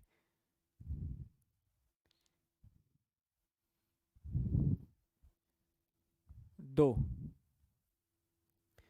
चलो, जो लोग कर रहे हैं वो लोग भी साथ के साथ करते रहें, मैं भी यहाँ पे करना स्टार्ट करता हूँ। देखो, R2 is replaced by R2 -2 R1। R3 is replaced by R3 -3 R1। R4 is replaced by R4 -2 R1। ठीक है, चलो ये 3 साइमल्टेनियस ऑपरेशंस एक साथ यहाँ पे लगा देते हैं, कुछ ना कुछ तो मिल ही जाएगा इससे। ठीक है, ये 1 2 2 0, इसमें 2 से मल्टीप्लाई करके सब्ट्रैक्ट करना है, 1 -1, ये 1 आपको मिल जाएगा। 3 से मल्टीप्लाई करके सब्ट्रैक्ट करना है, 2 -2 2। 2 से मल्टीप्लाई करके सब्ट्रैक्ट करना है, 0 -3 -3 3। ये मिला? बस ये तो यार बड़ा आसान सा सवाल था, सभी से हो जाना चाहिए था। ठीक है, बहुत ही सिंपल सा क्वेश्चन था। इसमें एक एडिशनल प्रॉपर्टी भी होती है, कल की क्लास में बताऊंगा आपको, आज मैं कोई प्रॉपर्टी नहीं बता रहा हूँ। इसके नीचे के सारे जीरो यहाँ पे आए, इन दोनों को जीरो करना है, तो आप क्या करोगे? R3 is replaced by R3 +2 R2। R4 is replaced by R4 +3। ये माइनस कर लो, R3 -2 R2। ठीक है, और यहाँ पर 3 R2। ठीक है, तो ये हो गया 1 2 2 0 0 1 -1 0। ये भी हो गया 0 0 0 0। ये भी हो गया 0 0 0 0। वैलिड रो एचलॉन फॉर्म बन गया। वैलिड रो एचलॉन फॉर्म में नंबर ऑफ नॉन जीरो रोज जरा कैलकुलेट करके बताइए कितनी दिख रही है? 2। तो इस मैट्रिक्स की रैंक कितनी हो जानी चाहिए थी? 2। चलेगा? परफेक्ट। ठीक है, 7 -4, ये आपका +3 हो जाएगा, है ना? ठीक है, ये तीनों प्लस, ये तीनों माइनस, ये तीनों प्लस। परफेक्ट। चलो अब क्या करते हैं,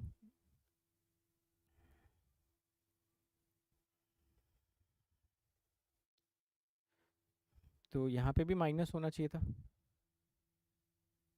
R4 माइनस 3R2। ठीक है ना? ठीक है। चलो अब आखिरी सवाल, ये है आपके सामने आखिरी सवाल। जिन लोगों ने घर पे इस क्वेश्चन को ट्राई कर लिया वो आंसर बताएंगे कितना आ रहा था। ठीक है, इसके बाद रैंक की प्रॉपर्टीज हम लोग करना सीखेंगे। ठीक है, चलो क्वेश्चन नंबर 14, इसको भी सभी ने ट्राई किया होगा, आंसर बताओ क्या आ रहा था। इसमें से बहुत सारे क्वेश्चंस ऐसे हैं जो हम लोग कल की क्लास में जब लीनियरली डिपेंडेंट इंडिपेंडेंट वेक्टर्स पढ़ेंगे तो फिर वहां पे भी इसकी चर्चा हम लोग करेंगे। ठीक है ना? बताओ भाई साहब, इस पे रैंक कितनी आई आप लोगों की? कुछ लोग बोल रहे हैं सर 3 रैंक आ रही है, कुछ लोग बोल रहे हैं सर 2 आ रही है। एक ही तो आएगी रैंक। रैंक मैंने बताया था इंट्रिंसिक प्रॉपर्टी होती है किसी भी मैट्रिक्स की।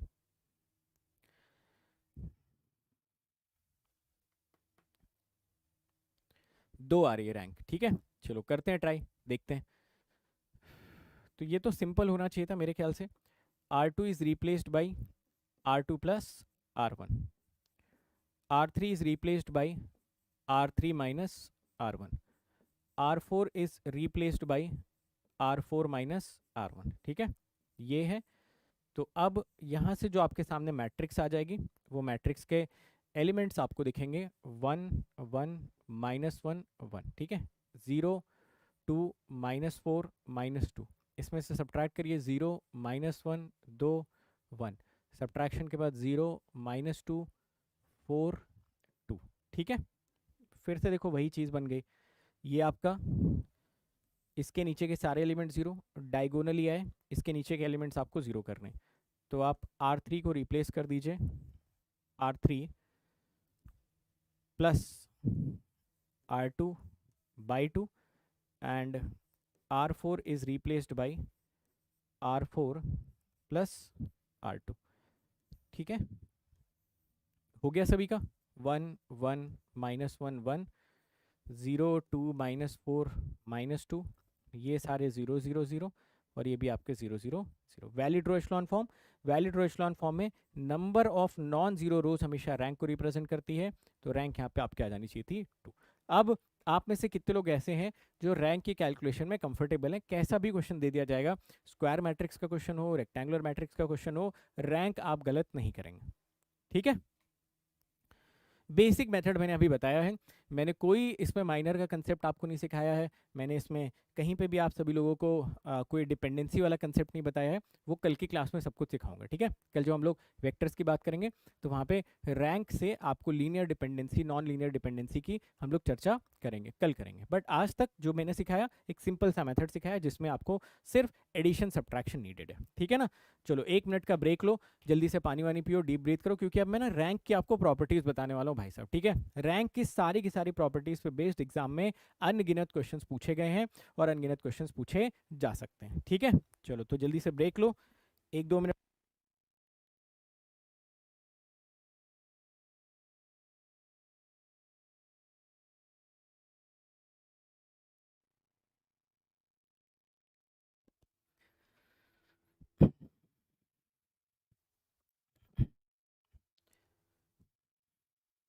ओके, जैसे रेडी हो जाना, रेडी करना।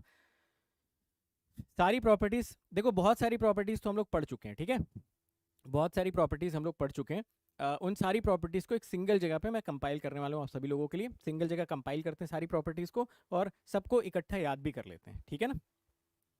Ready everyone?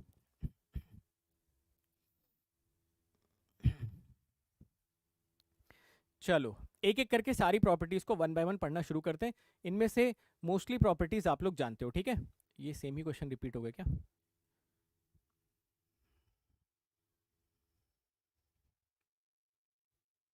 Same question repeat हो रहा है। चलिए आइए, सबसे पहली चीज बताइए, फर्स्ट लाइन पढ़िए और बताइए सभी लोग कि क्या फर्स्ट लाइन से आप लोग कंफर्टेबल? पहले तो हेडिंग देख लो, properties of the rank of a matrix. एक मैट्रिक्स है, उसके रैंक की हम प्रॉपर्टीज जानना चाहते हैं। फर्स्ट प्रॉपर्टी देखिए और बताइए कि क्या ये सही है या नहीं। बोल रहा है एलिमेंट्री ट्रांसफॉर्मेशंस या elementary operations do not change the rank of the matrix.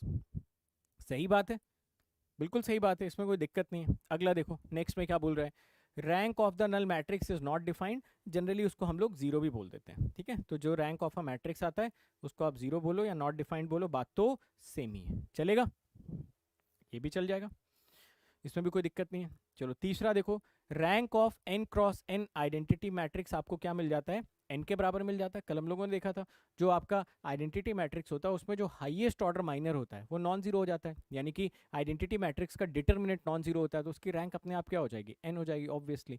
चौथी प्रॉपर्टी देखो, rank of n cross n matrix is equal to n cross n scalar matrix, ठीक है। ऊपर वाले में आइडेंटिटी की बात कर रहा है और नीचे वाले में स्केलर की बात कर रहा है। तो ये आइडेंटिटी मैट्रिक्स, ये स्केलर मैट्रिक्स, बताओ सही बात है, ये भी सही बात है, इसमें भी कोई दिक्कत वाली बात नहीं है, ठीक है। पांचवा देखो, पांचवा भी जाने अनजाने में आपको पता ही है।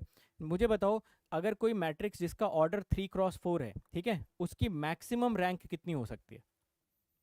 जैसे मान लो कोई मैट्रिक्स है जिसका ऑर्डर 3x4 है, उसकी मैक्सिमम पॉसिबल रैंक कितनी हो सकती है, बताइए जरा। तो आप बोलोगे सर देखिए 3x4 है तो उसमें हाईएस्ट ऑर्डर माइनर ही 3x3 का बनेगा, और अगर हाईएस्ट ऑर्डर माइनर 3x3 का बन रहा है तो उसकी हाईएस्ट पॉसिबल रैंक 3 तो हो सकती है ना, या तो 2 हो सकती है या तो 1 हो सकती है, 4 तो कभी नहीं हो सकती, 4 तो कभी भी नहीं हो सकती। तो ज़रा देखें यहाँ पर मैं ऐसा बोल सकता हूँ क्या कि अगर हमारे पास कोई मैट्रिक्स है जो कि m क्रॉस n ऑर्डर का है तो जो उसकी रैंक होगी this will be less than और equal to minimum of m comma n, बोलो यस और नो। जैसे अगर 3x4 की हमारे पास कोई मैट्रिक्स है, देखो यहाँ पे ये 4x3 की मैट्रिक्स है, तो जो उसकी रैंक होगी it will be less than और इक्वल टू मिनिमम ऑफ 4,3 और rank of A is less than और इक्वल टू 3। समझ गया मेरी बात को। हाँ, अब 3 भी हो सकती है, 2 भी हो सकती है, 1 भी हो सकती है, वो डिपेंड करेगा मैट्रिक्स के डेटा पे। अगर मैट्रिक्स का कोई डेटा दे देगा तो हम बता सकते हैं कि हाँ भाई उसकी रैंक कितनी हो सकती है। चलो एक क्वेश्चन करो, उसका आंसर बताओ फटाफट सभी लोग, ठीक है। एक क्वेश्चन करो, उसका आंसर बताओ। एक मैट्रिक्स हमको दे रखा है, एक मैट्रिक्स हमको दे रखा है 6x2 का, ठीक है, नॉन नल मैट्रिक्स दिया हुआ है, पूछ रहा है rank of A can be, option A, option B, option C, option D, ठीक है, 0, 1, 2, 6, बताओ कौन कौन से ऑप्शन थे इसमें।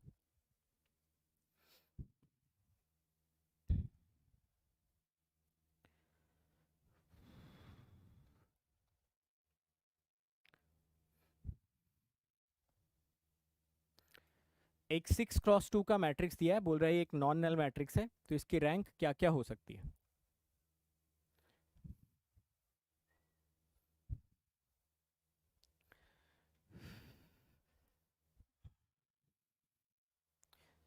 ए ऑप्शन, जो जितने भी लोग ए ऑप्शन बता रहे हैं ना भाई, या तो चश्मे का नंबर सही करवा लो, ठीक है, या तो दो काम एक साथ करना छोड़ दो। जितने भी लोग ए ऑप्शन बता रहे हैं मैं गारंटी से बता सकता हूँ या तो चश्मे का नंबर बढ़ गया है या तो दो काम एक साथ कर रहे हो। अब दूसरा काम कौन सा वो मुझे नहीं पता। ए ऑप्शन कैसे हो सकता है भाई, ये मैट्रिक्स में बोल रहा है कि ये नॉन नल मैट्रिक्स है, यहाँ पे लिखा हुआ है कि ये जो मैट्रिक्स है ये एक नॉन नल मैट्रिक्स है, तो इसकी रैंक जीरो कैसे हो जाएगी यार, क्या बात करते हो यार आप लोग भी, क्या बात करते हो यार, ये नॉर्मल मैट्रिक्स दे रखा है बोल रहे हो रैंक जीरो हो जाएगी, कैसी बात करते हो यार।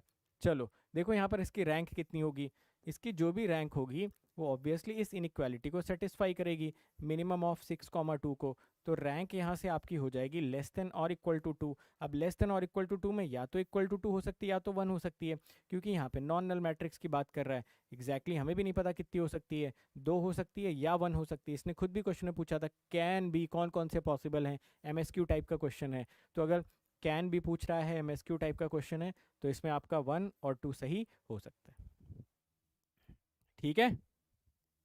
चलो अगला क्वेश्चन देखो, नेक्स्ट क्वेश्चन करो। ये आ गया सबको समझ में कैसे किया इस क्वेश्चन को सॉल्व, डन है।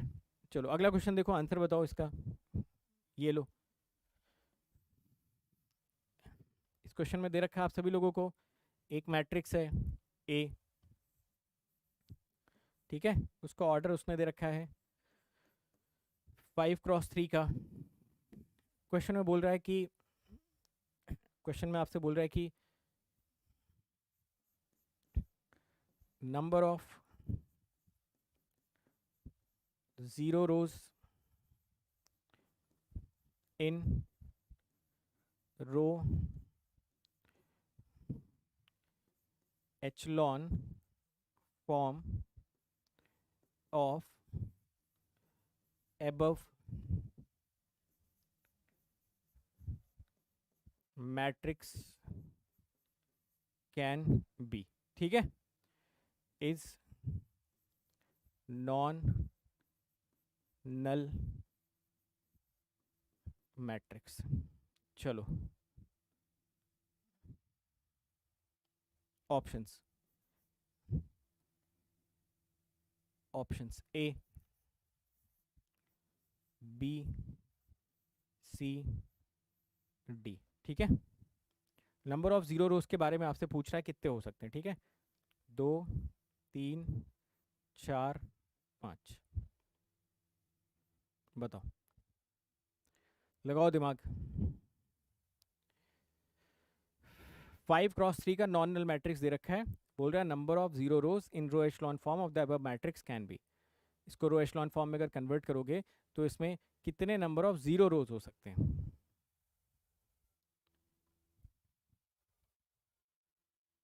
दिमाग लगाओ भाई, दिमाग लगाना पड़ेगा, इतनी आसानी से आंसर नहीं आएगा। सोचो थोड़ा सा इसके बारे में, क्या कहना चाहता है ये क्वेश्चन।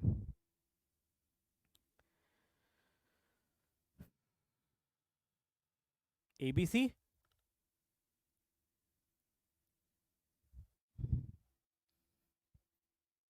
ऐसा मत करो भाई।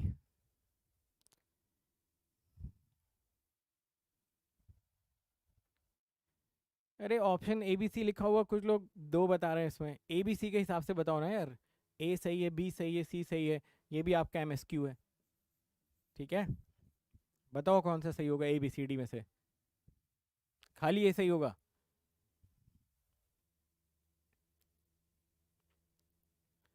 चलो मैं समझाता हूँ, ध्यान से देखो यहाँ पे, ध्यान से देखो, ये मैट्रिक्स आपको मेंशन किया गया है। अब देख लो यहाँ पे, एक बार समझाऊंगा, दोबारा नहीं बताऊंगा, ठीक है, तो एक बार में पूरे फोकस से सुन लो। 5x3 दिया गया है, ठीक है। इसमें मुझे बता सकते हो कितने रोज हैं, रोज कितने हैं इसमें, बोलो भाई साहब। 5 रो हैं इसमें, 5x3 का मतलब 5 रो हो गए इसमें। चलिए ठीक है, इसकी रैंक की आइए चर्चा करते हैं। रैंक, आप बोल रहे हैं इसकी रैंक होनी चाहिए मिनिमम ऑफ 5, 3, यानी कि जो इसकी रैंक होनी चाहिए वो होनी चाहिए लेस देन और इक्वल टू 3। चलो अब मुझे बताओ, एक एक करके पॉसिबिलिटी हम लोग डिस्कस करते हैं, ठीक है। यहाँ पर मैं लिख देता हूँ रैंक, यहाँ पर number of zero rows, number of non zero rows, obviously row echelon form के बारे में ही बात हो रही है। रो एचलॉन फॉर्म में ही नंबर ऑफ जीरो और नॉन जीरो रोज की बात होती है, ठीक है। यहाँ पर मैट्रिक्स की रैंक, यहाँ पर नॉन ज़ीरो रो, और यहाँ पर आपका zero row. Total number of rows 5 है, ये आप पहले दावा कर चुके हो। तो रैंक इसकी कितनी हो सकती थी, 3 हो सकती थी। लेस देन और इक्वल टू 3 में 2 हो सकती थी, 1 हो सकती थी। यस और नो, 0 तो नहीं हो सकती क्योंकि ये नॉन नल मैट्रिक्स है। Do we all agree with this point? Absolutely, ठीक है। चलो अब बताओ आगे, बोलो। अगर इसकी रैंक 3 है तो इसके रो एचलॉन फॉर्म में कितने नॉन जीरो रोज होंगे? आप बोलोगे सर ये भी कोई पूछने वाली बात है, लिखो यहाँ पे 3, यहाँ पे 2, यहाँ पे 1। अगर इसकी रैंक 3 है तो रो एचलॉन फॉर्म में नंबर ऑफ नॉन जीरो रोज 3 होंगे। अगर इसकी रैंक 2 है तो रो एचलॉन फॉर्म में नंबर ऑफ नॉन जीरो रोज 2 होंगे। अगर इसकी रैंक 1 है तो रो एचलॉन फॉर्म में नंबर ऑफ नॉन जीरो रोज 1 होंगे। टोटल रोज आपने यहाँ पर कितनी बोल रखी है? 5। तो इसमें 2 जोड़ दो, इसमें 3 जोड़ दो, इसमें 4 जोड़ दो। कौन कौन से आंसर सही हो जाने चाहिए थे? 2, 3, 4। क्या था इस क्वेश्चन में? कुछ भी नहीं था।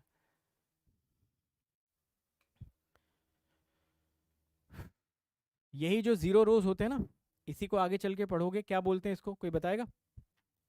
ये इसको क्या बोला जाता है? आगे चल के बताऊंगा एक कंसेप्ट, नलिटी, है ना। तो जब भी आप किसी मैट्रिक्स को, जब भी आप किसी मैट्रिक्स को रो एचलॉन फॉर्म में कन्वर्ट कर देते हो तो उसमें कुछ नंबर ऑफ जीरो रोज आते हैं, कुछ नंबर ऑफ नॉन जीरो रोज आते हैं। जो नंबर ऑफ नॉन जीरो रोज होते हैं वो रैंक डिफाइन करते हैं, और जो नंबर ऑफ जीरो रोज होते हैं वो नलिटी को डिफाइन करते हैं। समझ गए मेरी बात?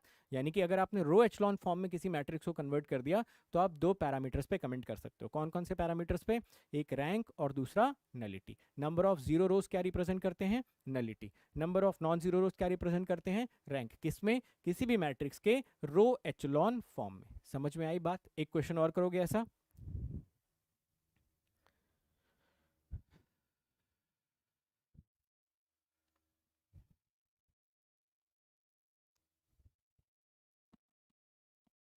तो ऑप्शन बताओ कौन कौन से सही हो जाते हैं इसमें?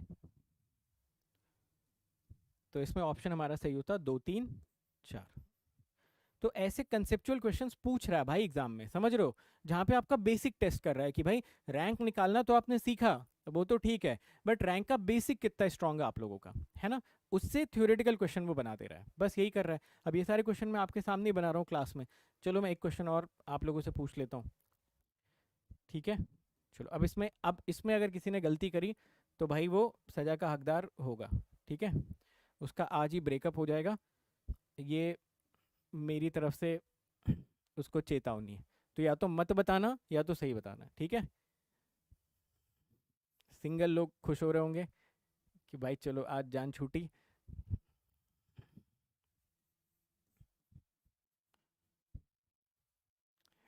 नॉन नल मैट्रिक्स, ठीक है? वैसे सारे सिंगल ही हो गए, तो संडे के दिन बैठ के पढ़ाई कौन करेगा?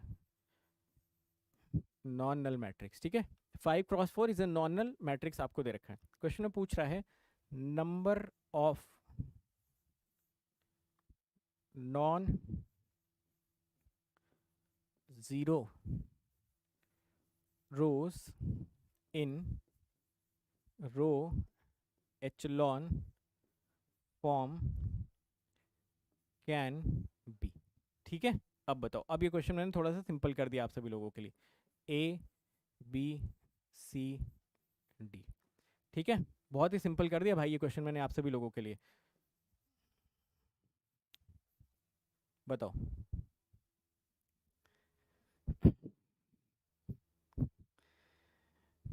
ठीक है, अब सोच समझ के आंसर बताना भाई, ठीक है?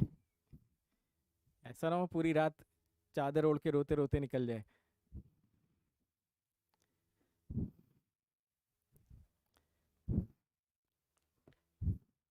पकड़ लिया आपने इस क्वेश्चन का कंसेप्ट?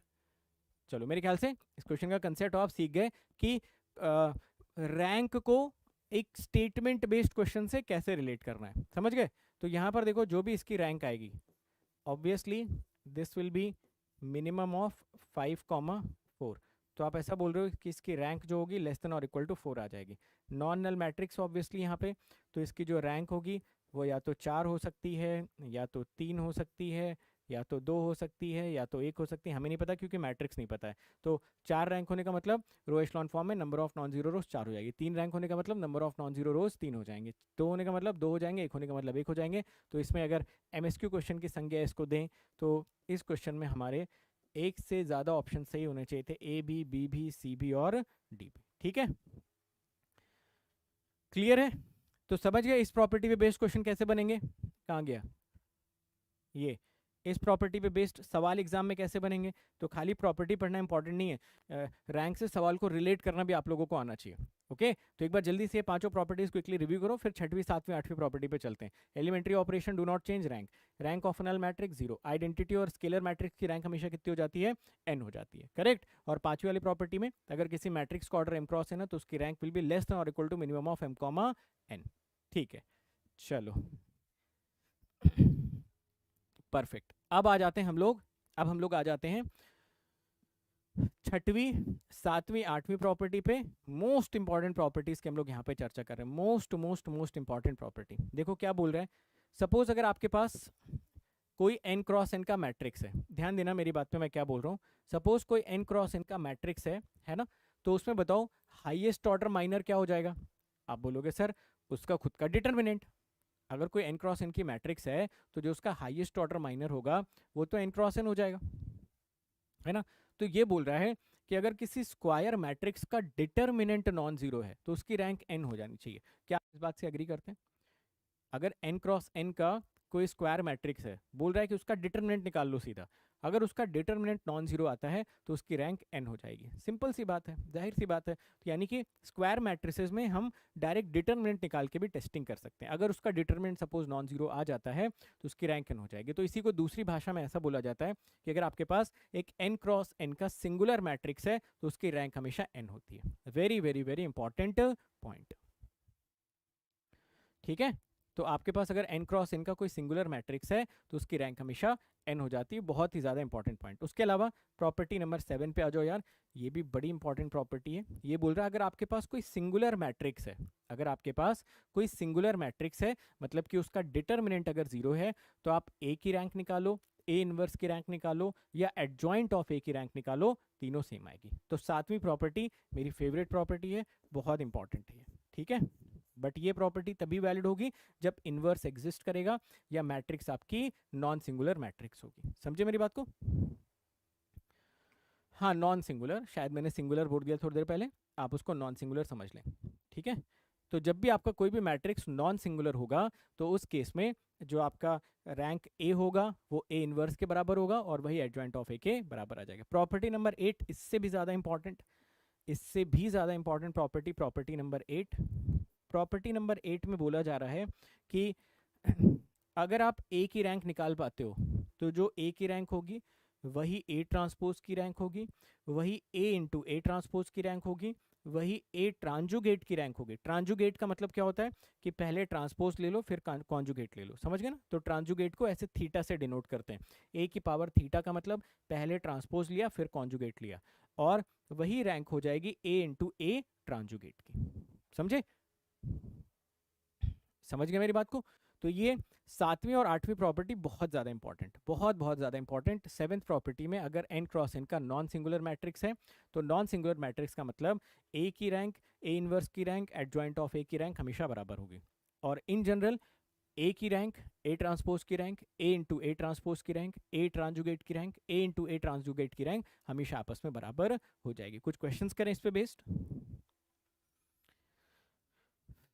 6, 7, 8 प्रॉपर्टी पे बेस्ड कुछ क्वेश्चंस कर लें तो ये प्रॉपर्टी से आपको समझ में आ जाएगा क्वेश्चन बनेगा कैसे एग्जाम में। ठीक है,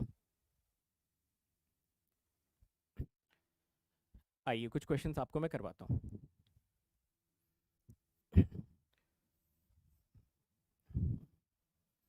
ठीक है, क्वेश्चन में देखो क्या बोल रहे हैं।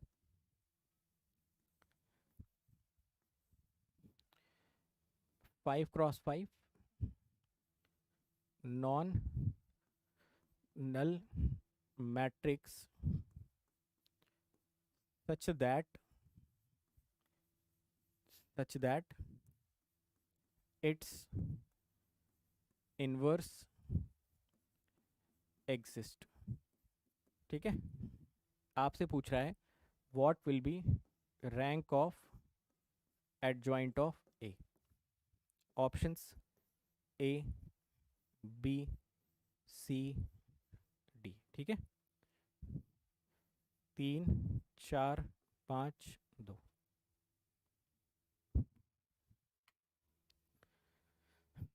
बोल रहा है 5 क्रॉस 5 का एक नॉन नल मैट्रिक्स है, बोल रहा है इसका इनवर्स एग्जिस्ट करता है, तो रैंक ऑफ एडजॉइंट ऑफ ए कितना हो जाना चाहिए?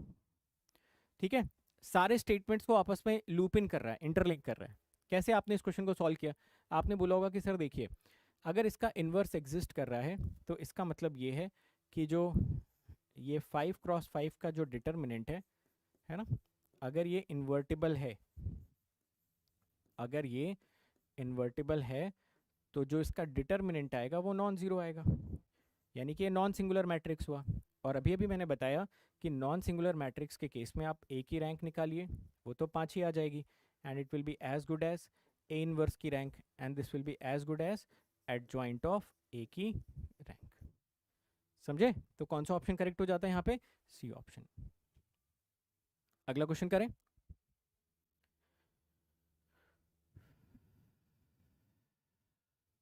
ठीक है, रैंक 3 to 1 कैसे हो जाएगा भाई? 3 to 1 कैसे हो जाएगा? 5 क्रॉस 5 का अगर स्क्वायर मैट्रिक्स है और ये बोल रहा है इनवर्स एग्जिस्ट कर रहा है, मतलब इसका हाईएस्ट ऑर्डर माइनर जो कि 5 क्रॉस 5 का वो नॉन जीरो है ना, तो अगर हाईएस्ट ऑर्डर माइनर 5 क्रॉस 5 का नॉन जीरो आ रहा है तो रैंक 5 हो गई ना। समझ गए ना? साफ साफ उसने दिया है। एक अगला क्वेश्चन करें। देखो सारी प्रॉपर्टी पे बेस्ड मैं क्वेश्चंस आप लोगों को करवा दे रहा हूँ। ओके चलो कोई बात नहीं, कोई बात नहीं। ये लीजिए नेक्स्ट क्वेश्चन पे आइए, अगले क्वेश्चन पे ध्यान देने की कोशिश करिए। देखिए इस क्वेश्चन में क्या बोला जा रहा है। इस क्वेश्चन में बोल रहा है कि सपोज हमारे पास ए एक n क्रॉस n का स्क्वायर मैट्रिक्स है, ठीक है। Is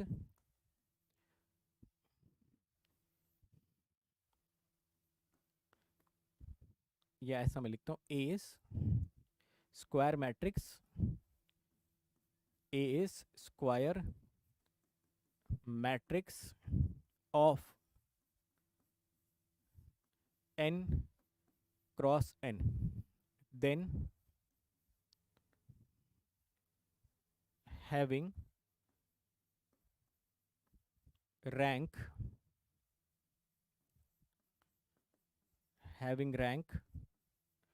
n minus 1, which of the following is correct। ठीक है, पूछ रहा है इनमें से कौन सा करेक्ट है। पहला,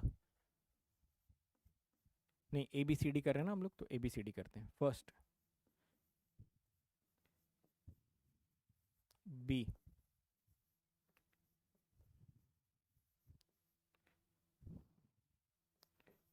does not exist. C,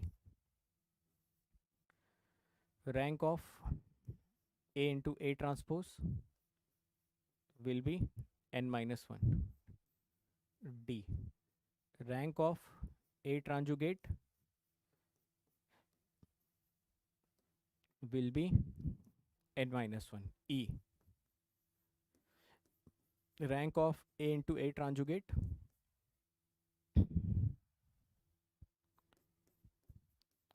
n minus 1।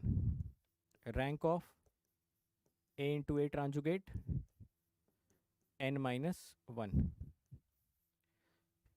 G, rank of adjoint of A is n minus 1। H, rank of A inverse n minus 1। चलो बताओ कौन सा सही है कौन सा गलत।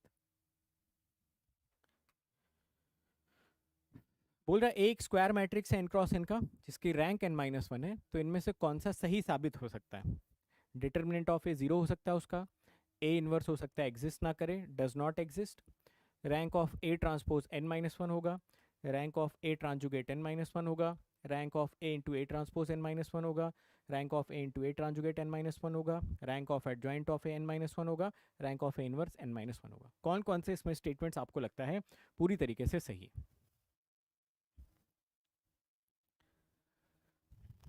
बताओ बताओ, सोचो, ज़्यादा से ज़्यादा गलत होगा यार, मैं बताऊंगा जो सही होगा, और क्या ज़्यादा से ज़्यादा क्या होगा, गलत बता दोगे आप आंसर, उससे क्या हो जाएगा। कम से कम एक ऑनेस्ट एफर्ट तो डालो। चलो चलो इसको वेरीफाई करना स्टार्ट करते हैं। देखो पहला तो सही है, इसमें किसी को दो राय नहीं होनी चाहिए। अगर ये n क्रॉस n का है और इसकी रैंक n माइनस 1 है, इसका मतलब highest order minor n cross n का 0 है, मतलब इसका डिटरमिनेंट 0 है, पक्की बात है। अगर डिटरमिनेंट 0 हो गया तो a इनवर्स कभी एग्जिस्ट ही नहीं कर सकता, और अगर a इनवर्स एग्जिस्ट नहीं कर रहा भाई, तो इसके रैंक की बात कैसे कर सकते हो। किसी मैट्रिक्स की रैंक की बात तो तभी करोगे ना जब उसका इनवर्स एग्जिस्ट करेगा। एक तरफ तो आप बोल रहे हो ए इनवर्स एग्जिस्ट नहीं कर रहा है, एक तरफ आप बोल रहे हो कि rank of A inverse n minus हो जाएगा, ये कहाँ की बात हुई यार, है ना। तो ये स्टेटमेंट तो वैसे ही गलत हो गया। चलिए similarly rank of A transpose, जरा देखिए इस प्रॉपर्टी में, जब ये प्रॉपर्टी आप पढ़ रहे थे तो यहाँ पे कोई रिस्ट्रिक्शन थी क्या, कोई रिस्ट्रिक्शन नहीं थी। Rank of A transpose into A transpose ये बराबर होने चाहिए। रिस्ट्रिक्शन इस वाली प्रॉपर्टी पे थी कि रैंक ऑफ ए इनवर्स और रैंक ऑफ एडजॉइंट ए ये तभी n के बराबर होगी जब मैट्रिक्स नॉन सिंगुलर होगी। बट यहाँ पे तो मैट्रिक्स सिंगुलर हो गई है इस पर्टिकुलर केस में, कहाँ गया, इस पर्टिकुलर केस में मैट्रिक्स सिंगुलर हो गई है, ठीक है।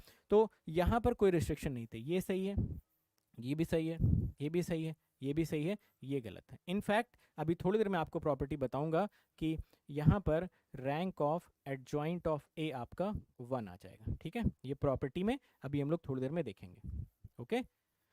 अगर किसी मैट्रिक्स की रैंक n है तो उसके एडजॉइंट की रैंक भी n हो जाएगी। अगर किसी मैट्रिक्स की रैंक n-1 है तो उसके एडजॉइंट की रैंक 1 हो जाती है। समझे मेरी बात को? तो ये प्रॉपर्टी थोड़ी देर में अभी हम लोग एडजॉइंट से रिलेटेड डिस्कस करते हैं। और अगर किसी मैट्रिक्स की रैंक n-2 या उससे कम है तो उसके एडजॉइंट की रैंक 0 हो जाएगी। ठीक है, फिर से सुन लो मैं क्या बोल रहा हूं। अगर किसी मैट्रिक्स की रैंक n है तो उसके एडजॉइंट की रैंक भी कितनी होगी? जल्दी से लिखते जाओ चैट बॉक्स में, आप लोग एक बार फटाफट अभी याद कर लो। थोड़ी देर में अभी लिख रहे हैं हम लोग बोर्ड पे भी, बट अभी क्योंकि चर्चा हो चुकी है तो एक बार इसको याद कर लो। अगर किसी मैट्रिक्स की रैंक n है तो उसके एडजॉइंट की रैंक कितनी हो जाएगी? बोलो भाई। n n अगर किसी मैट्रिक्स की रैंक n है तो उसके एडजॉइंट की रैंक भी n हो जाएगी। अगर किसी मैट्रिक्स की रैंक n-1 है तो उसके एडजॉइंट की रैंक कितनी हो जाएगी? 1। ठीक है 1। ठीक है, और अगर किसी मैट्रिक्स के रैंक n-2 या उससे कम है तो उसके एडजॉइंट की रैंक कितनी हो जाएगी? 0। समझ गए? बहुत इंपॉर्टेंट प्रॉपर्टी है। अच्छा, ये क्वेश्चन सबको समझ में आ गया? ए बी सी डी क्यों सही है, ई एफ क्यों सही है, जी क्यों गलत हो गया, एच तो इसलिए क्योंकि इनवर्स एग्जिस्ट नहीं कर रहा था, और क्योंकि ए की रैंक n-1 थी तो एडजॉइंट की रैंक 1 होनी चाहिए थी। अगर ए की रैंक n-2 होती तो एडजॉइंट की रैंक 0 हो जाती। समझ गए? ठीक है, डन है।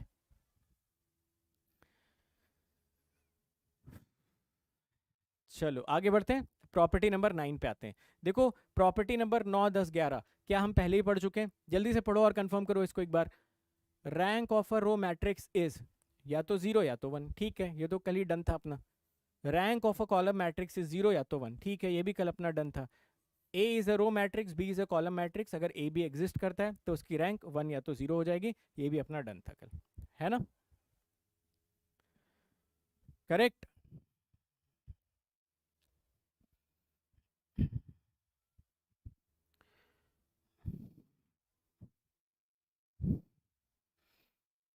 आगे बढ़े।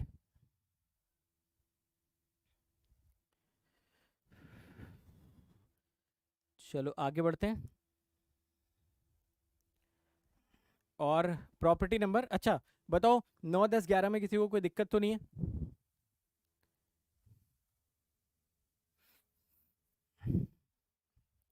कोई दिक्कत नहीं है, ठीक है।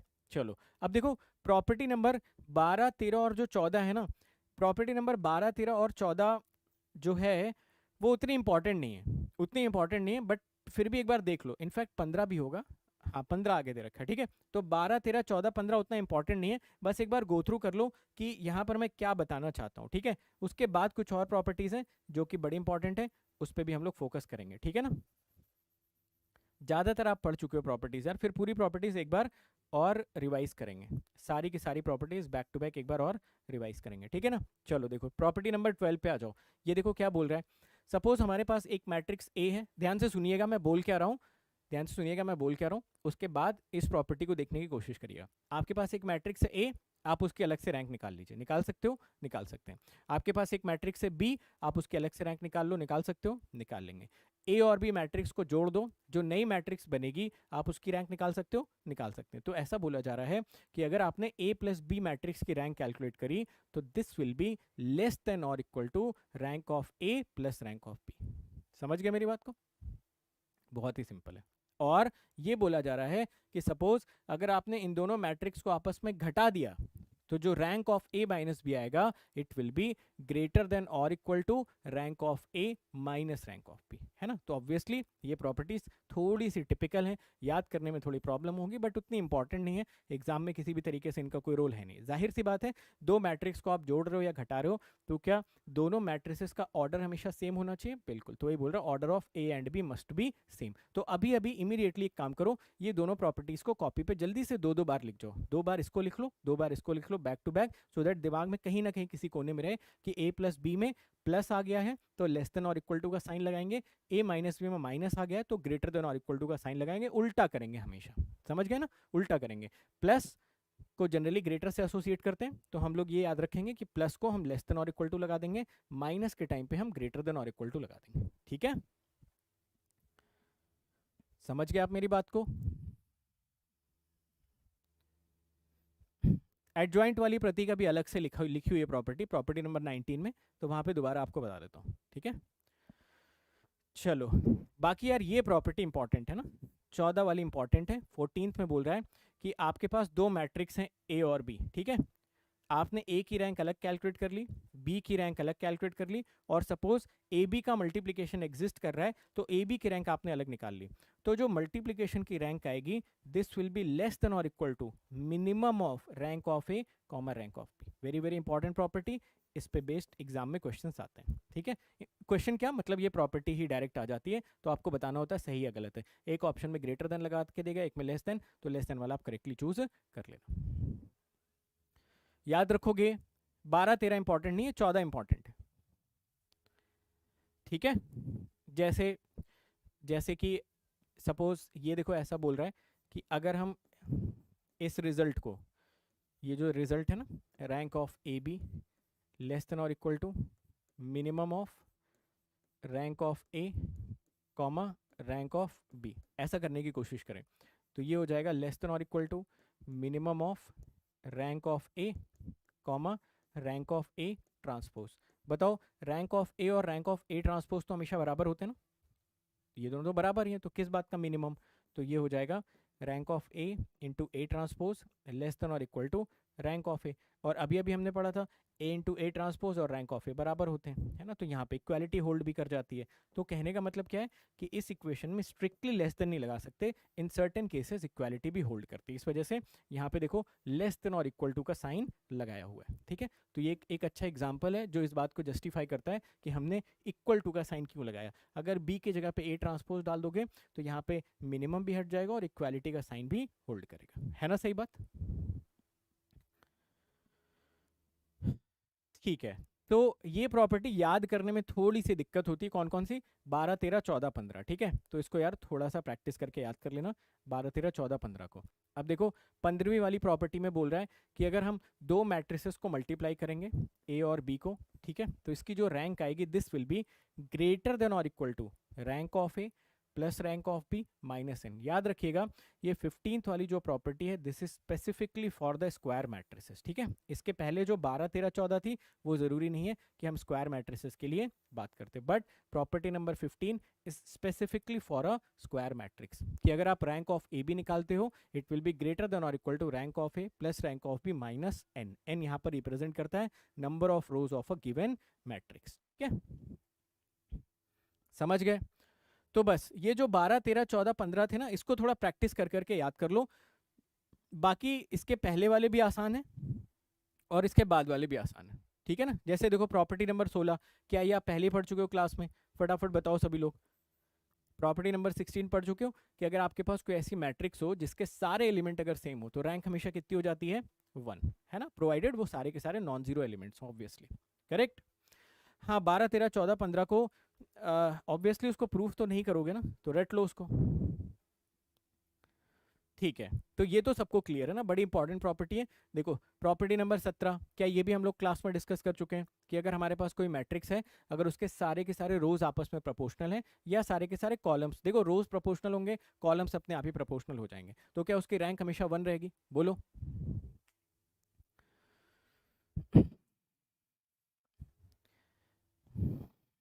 है ना, 1 हो जाएगी, चेक करो वही लिखा हुआ है, if in a matrix all the rows और all the columns are proportional rank हमेशा 1 हो जाएगी, ये भी हम लोगों ने पढ़ा हुआ है, ठीक है। प्रॉपर्टी नंबर 18 पे आ जाओ, ये वही एग्जांपल है ना, ये हम लोगों ने क्लास में भी एग्जांपल लिया था, अगर आपको याद हो तो सेम एग्जांपल को मैंने यहाँ पर भी कंपाइल कर दिया है, इसको एक बार आप लोग चेकआउट कर लेना, ठीक है। चलो ये 18वीं प्रॉपर्टी, यही आप लोग बहुत सारे लोग इसमें से देखने को बोल रहे थे। देखो यहाँ पर मैं एक बार बता देता हूँ, फिर मैं आपसे क्वेश्चन पूछ लेता हूँ। बोल रहा है ए हमारा एक स्क्वायर मैट्रिक्स है ऑर्डर n क्रॉस n का, तो देखो क्या बोल रहा है, अगर ए की रैंक n है तो क्या एडजॉइंट ऑफ ए की रैंक भी n हो जाएगी, यही समझाया मैंने आपको, आप बोलोगे हाँ। अगर ए की रैंक n-1 है तो एडजॉइंट की रैंक 1 हो जाएगी, एब्सोल्युटली। और अगर ए की रैंक लेस देन और इक्वल टू n-2 है तो एडजॉइंट की रैंक क्या 0 हो जाएगी, बोलिए, है ना। चेक करो जरा इसको, चेक करो।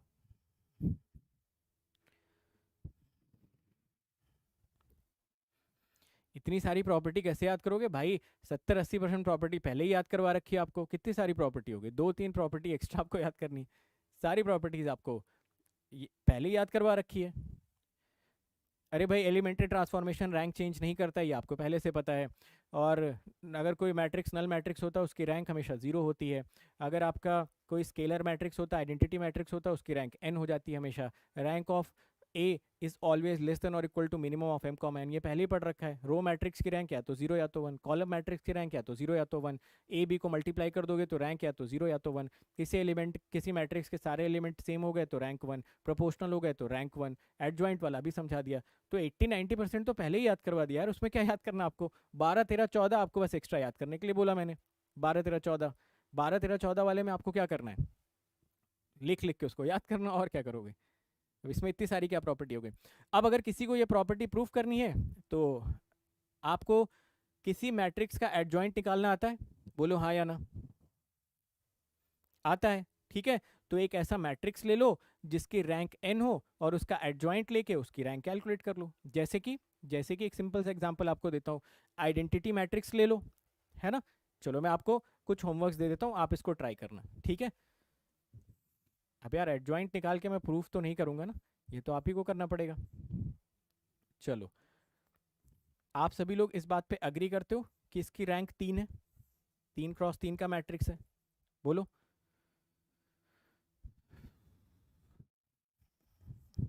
देखो ये आपको मैट्रिक्स दे रखी है, ठीक है। तो हम सभी लोग इस पे एग्री करते हैं कि इसका जो रैंक है वो 3 है। तो आप एक काम करिए, इसका एडजॉइंट कैलकुलेट करिए, ठीक है। कैलकुलेट करिए और आप रैंक कैलकुलेट करके वेरीफाई करना, इसका जो एडजॉइंट ऑफ ए आएगा उसकी रैंक 3 आ जाएगी, ठीक है ना। चलो अगला एग्जांपल देखो। क्या आप सभी लोग अग्री करते हो कि इसकी रैंक 2 आएगी। 1 2 3 0 1 0 0 0 0, ठीक है। बताओ, ये एक 3 × 3 का मैट्रिक्स है, क्या इसकी जो रैंक आएगी वो 2 आएगी। जी हाँ, इसकी रैंक 2 आएगी।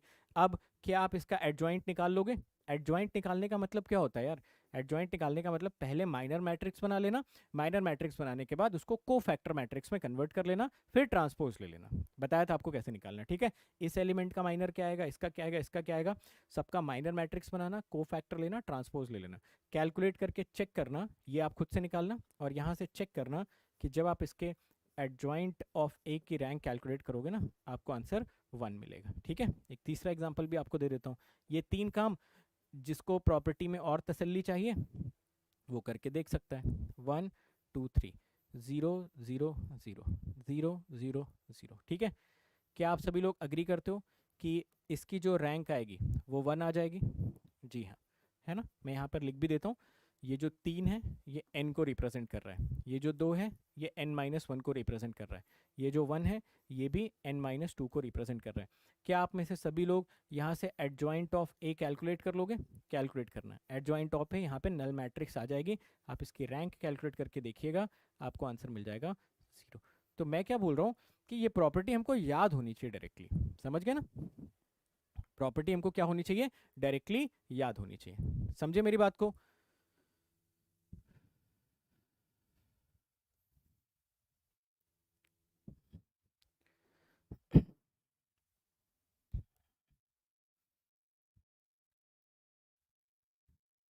कहाँ पे 2 आ जाएगा, 2 तो लिखा हुआ है।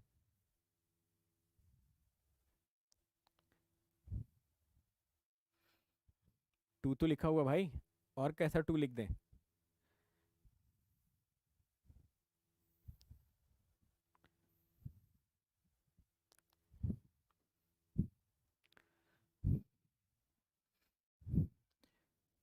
Ask me anything session most probably next week में होगा, ठीक है। ओके एवरीवन, देखिए इसकी रैंक n थी तो एडजॉइंट ऑफ ए की रैंक भी n हो गई। इसकी रैंक n-1 थी तो एडजॉइंट ऑफ ए की रैंक 1 हो गई। इसकी रैंक n-2 थी तो एडजॉइंट ऑफ ए की रैंक 0 हो गई, है ना। एक क्वेश्चन करोगे इस पे बेस्ड, ठीक है। इसी के साथ साथ सारी प्रॉपर्टीज भी खत्म हो गई। तो मैं आपको एक क्वेश्चन और करवा देता हूँ, आज का आखिरी सवाल। इसके बाद 7:30 पे मिलते हैं VGPP सेशन में। 10 क्वेश्चन रैंक के आज ही निपटा देंगे, ठीक है। 10 क्वेश्चन आज के आज हम लोग फिनिश करते हैं, सारे क्वेश्चन का आंसर आप लोग निकालेंगे, ओके। ट्रांजुगेट का मतलब बताया ना आपको क्या करना होता है, ट्रांसपोज लेके हर एक एलिमेंट को कॉन्जुगेट कर लो। आगे चल के आपको हर्मिशियन स्क्यू हर्मिशियन मैट्रिक्स बताऊंगा ना, वहाँ पे आपको बता दूंगा ट्रांजुगेट कैसे कैलकुलेट करते हैं, ठीक है। तो अभी ट्रांजुगेट की ज़्यादा टेंशन मत लो, एक बस लास्ट क्वेश्चन का आप लोग आंसर दे दो मेरे, ठीक है। एक लास्ट क्वेश्चन का आंसर दे दो, फिर अच्छा ये सारी प्रॉपर्टीज अच्छे से रिवाइज करके आना, ठीक है। ये सारी प्रॉपर्टीज अच्छे से रिवाइज करके आना। कल की क्लास में आते ही सबसे पहले हम लोग कुछ बड़े टिपिकल क्वेश्चंस करेंगे, ठीक है। थोड़े से डिफिकल्ट क्वेश्चंस हैं ये, बट कल की क्लास में हम लोग इसको पहले करना पसंद करेंगे, ठीक है। चलो देखो क्वेश्चन में क्या बोल रहा है, A is square matrix of order 4x4, comma, when converted into row, when converted into row echelon form, it has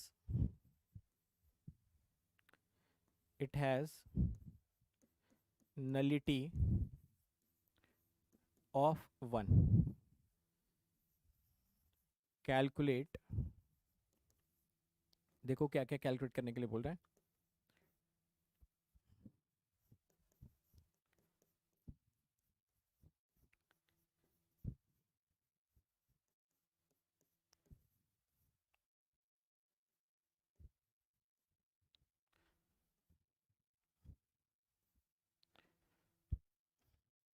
चलो भाई बताओ,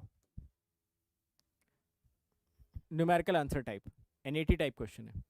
एक स्क्वायर मैट्रिक्स है जिसका ऑर्डर 4x4 है, बोल रहा है जब रो एचलॉन में कन्वर्ट कर रहे हैं तो इसकी नलिटी 1 मिल रही है, ठीक है। बोल रहा है कैलकुलेट करो rank of A into A transpose, rank of A into A transjugate plus rank of adjoint of A, इनका समेशन निकाल के बताना कितना आ रहा है। 3, 9, 7,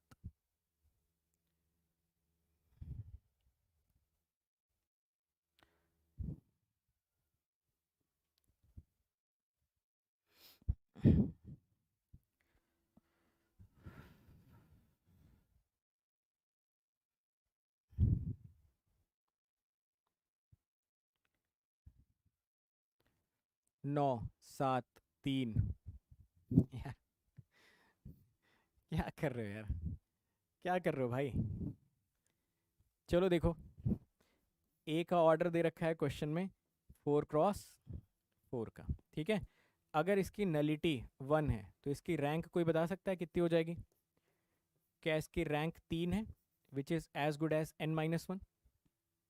बोलो भाई, नलिटी 1 है मतलब इसमें नंबर ऑफ जीरो रोज 1 है, यानी कि नंबर ऑफ नॉन जीरो रोज 3 हो गए, तो इसकी रैंक कितनी आ गई 1। अब जरा बताइए, अगर ए की रैंक 3 है तो ए इंटू ए ट्रांसपोज की रैंक कितनी होनी चाहिए, बोलो 3।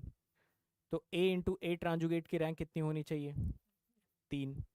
चलो ठीक है, अगर ए की रैंक n-1 है तो एडजॉइंट ऑफ ए की रैंक कितनी होनी चाहिए, अभी अभी आप लोगों को समझाया, बोलो 1। तो जोड़ दो तीनों को, ये हो गया आपका 3, ये हो गया 1 और ये हो गया 3, 3 3 6 और 1 7, शुभ अंक 7, ठीक है। तो ऐसे और भी काफ़ी सारे क्वेश्चन हैं, वो कल की क्लास में करवाऊंगा प्रॉपर, थोड़े से और कंसेप्चुअल क्वेश्चंस हैं, थोड़ा सा और कंसेप्ट उसमें लगेगा, ठीक है। तो कैसी लगी आज की क्लास आप लोगों को, कुछ समझ में आया, कुछ दिमाग की बत्ती जली। तो रैंक की भाई साहब सारी प्रॉपर्टीज रिवाइज कर लेना, और जो लोग आज के सेशन में प्रेजेंट नहीं थे वो लोग आज ही इस वीडियो को देख लेना और कल से आ जाना, ठीक है। और जिस हिसाब से अटेंडेंस का गिरता हुआ ट्रेंड मुझे दिखाई दे रहा है, उस हिसाब से मुझको यही समझ में आ रहा है कि शायद आप लोग यही चाहते हो कि सर मॉड्यूल 1 पढ़वा दो, बाकी कैलकुलस वैलकुलस, ये प्रोबेबिलिटी वगैरह ये सब हम लोग अपने एंड पे कर लेंगे। उसके लिए आपको इतनी मेहनत करने की ज़रूरत नहीं है कि आप पूरी पीपीटी पहले बना रहे हो, लिख रहे हो हाथ से, फिर टाइपिस्ट उसको टाइप कर रहा है, फिर आप उसको प्रूफ रीड कर रहे हो, फिर आप अलग से डीपीपी सेशंस करवा रहे हो, डीपीपीस टाइप करवा रहे हो, उसको प्रॉपरली कंडक्ट करवा रहे हो। इतनी सारी चीज़ें करवाने के बाद एब्सोल्युटली फ्री ऑफ कॉस्ट चल रहा है। और सर हम अटेंड भी नहीं करना चाहते, बस हम क्या करना चाहते हैं सर, इंस्टाग्राम पे आके मैसेज कर देते हैं कि अरे सर हमें तो मैथमेटिक्स पढ़ना है। टेलीग्राम पे सर हम मैसेज करने में इंटरेस्टेड हैं कि सर मैथमेटिक्स हमारा कैसे होगा, हमें करवा दो जल्दी से। बट जब स्टार्ट हो जाता है तो सर हम करने में इंटरेस्टेड नहीं है।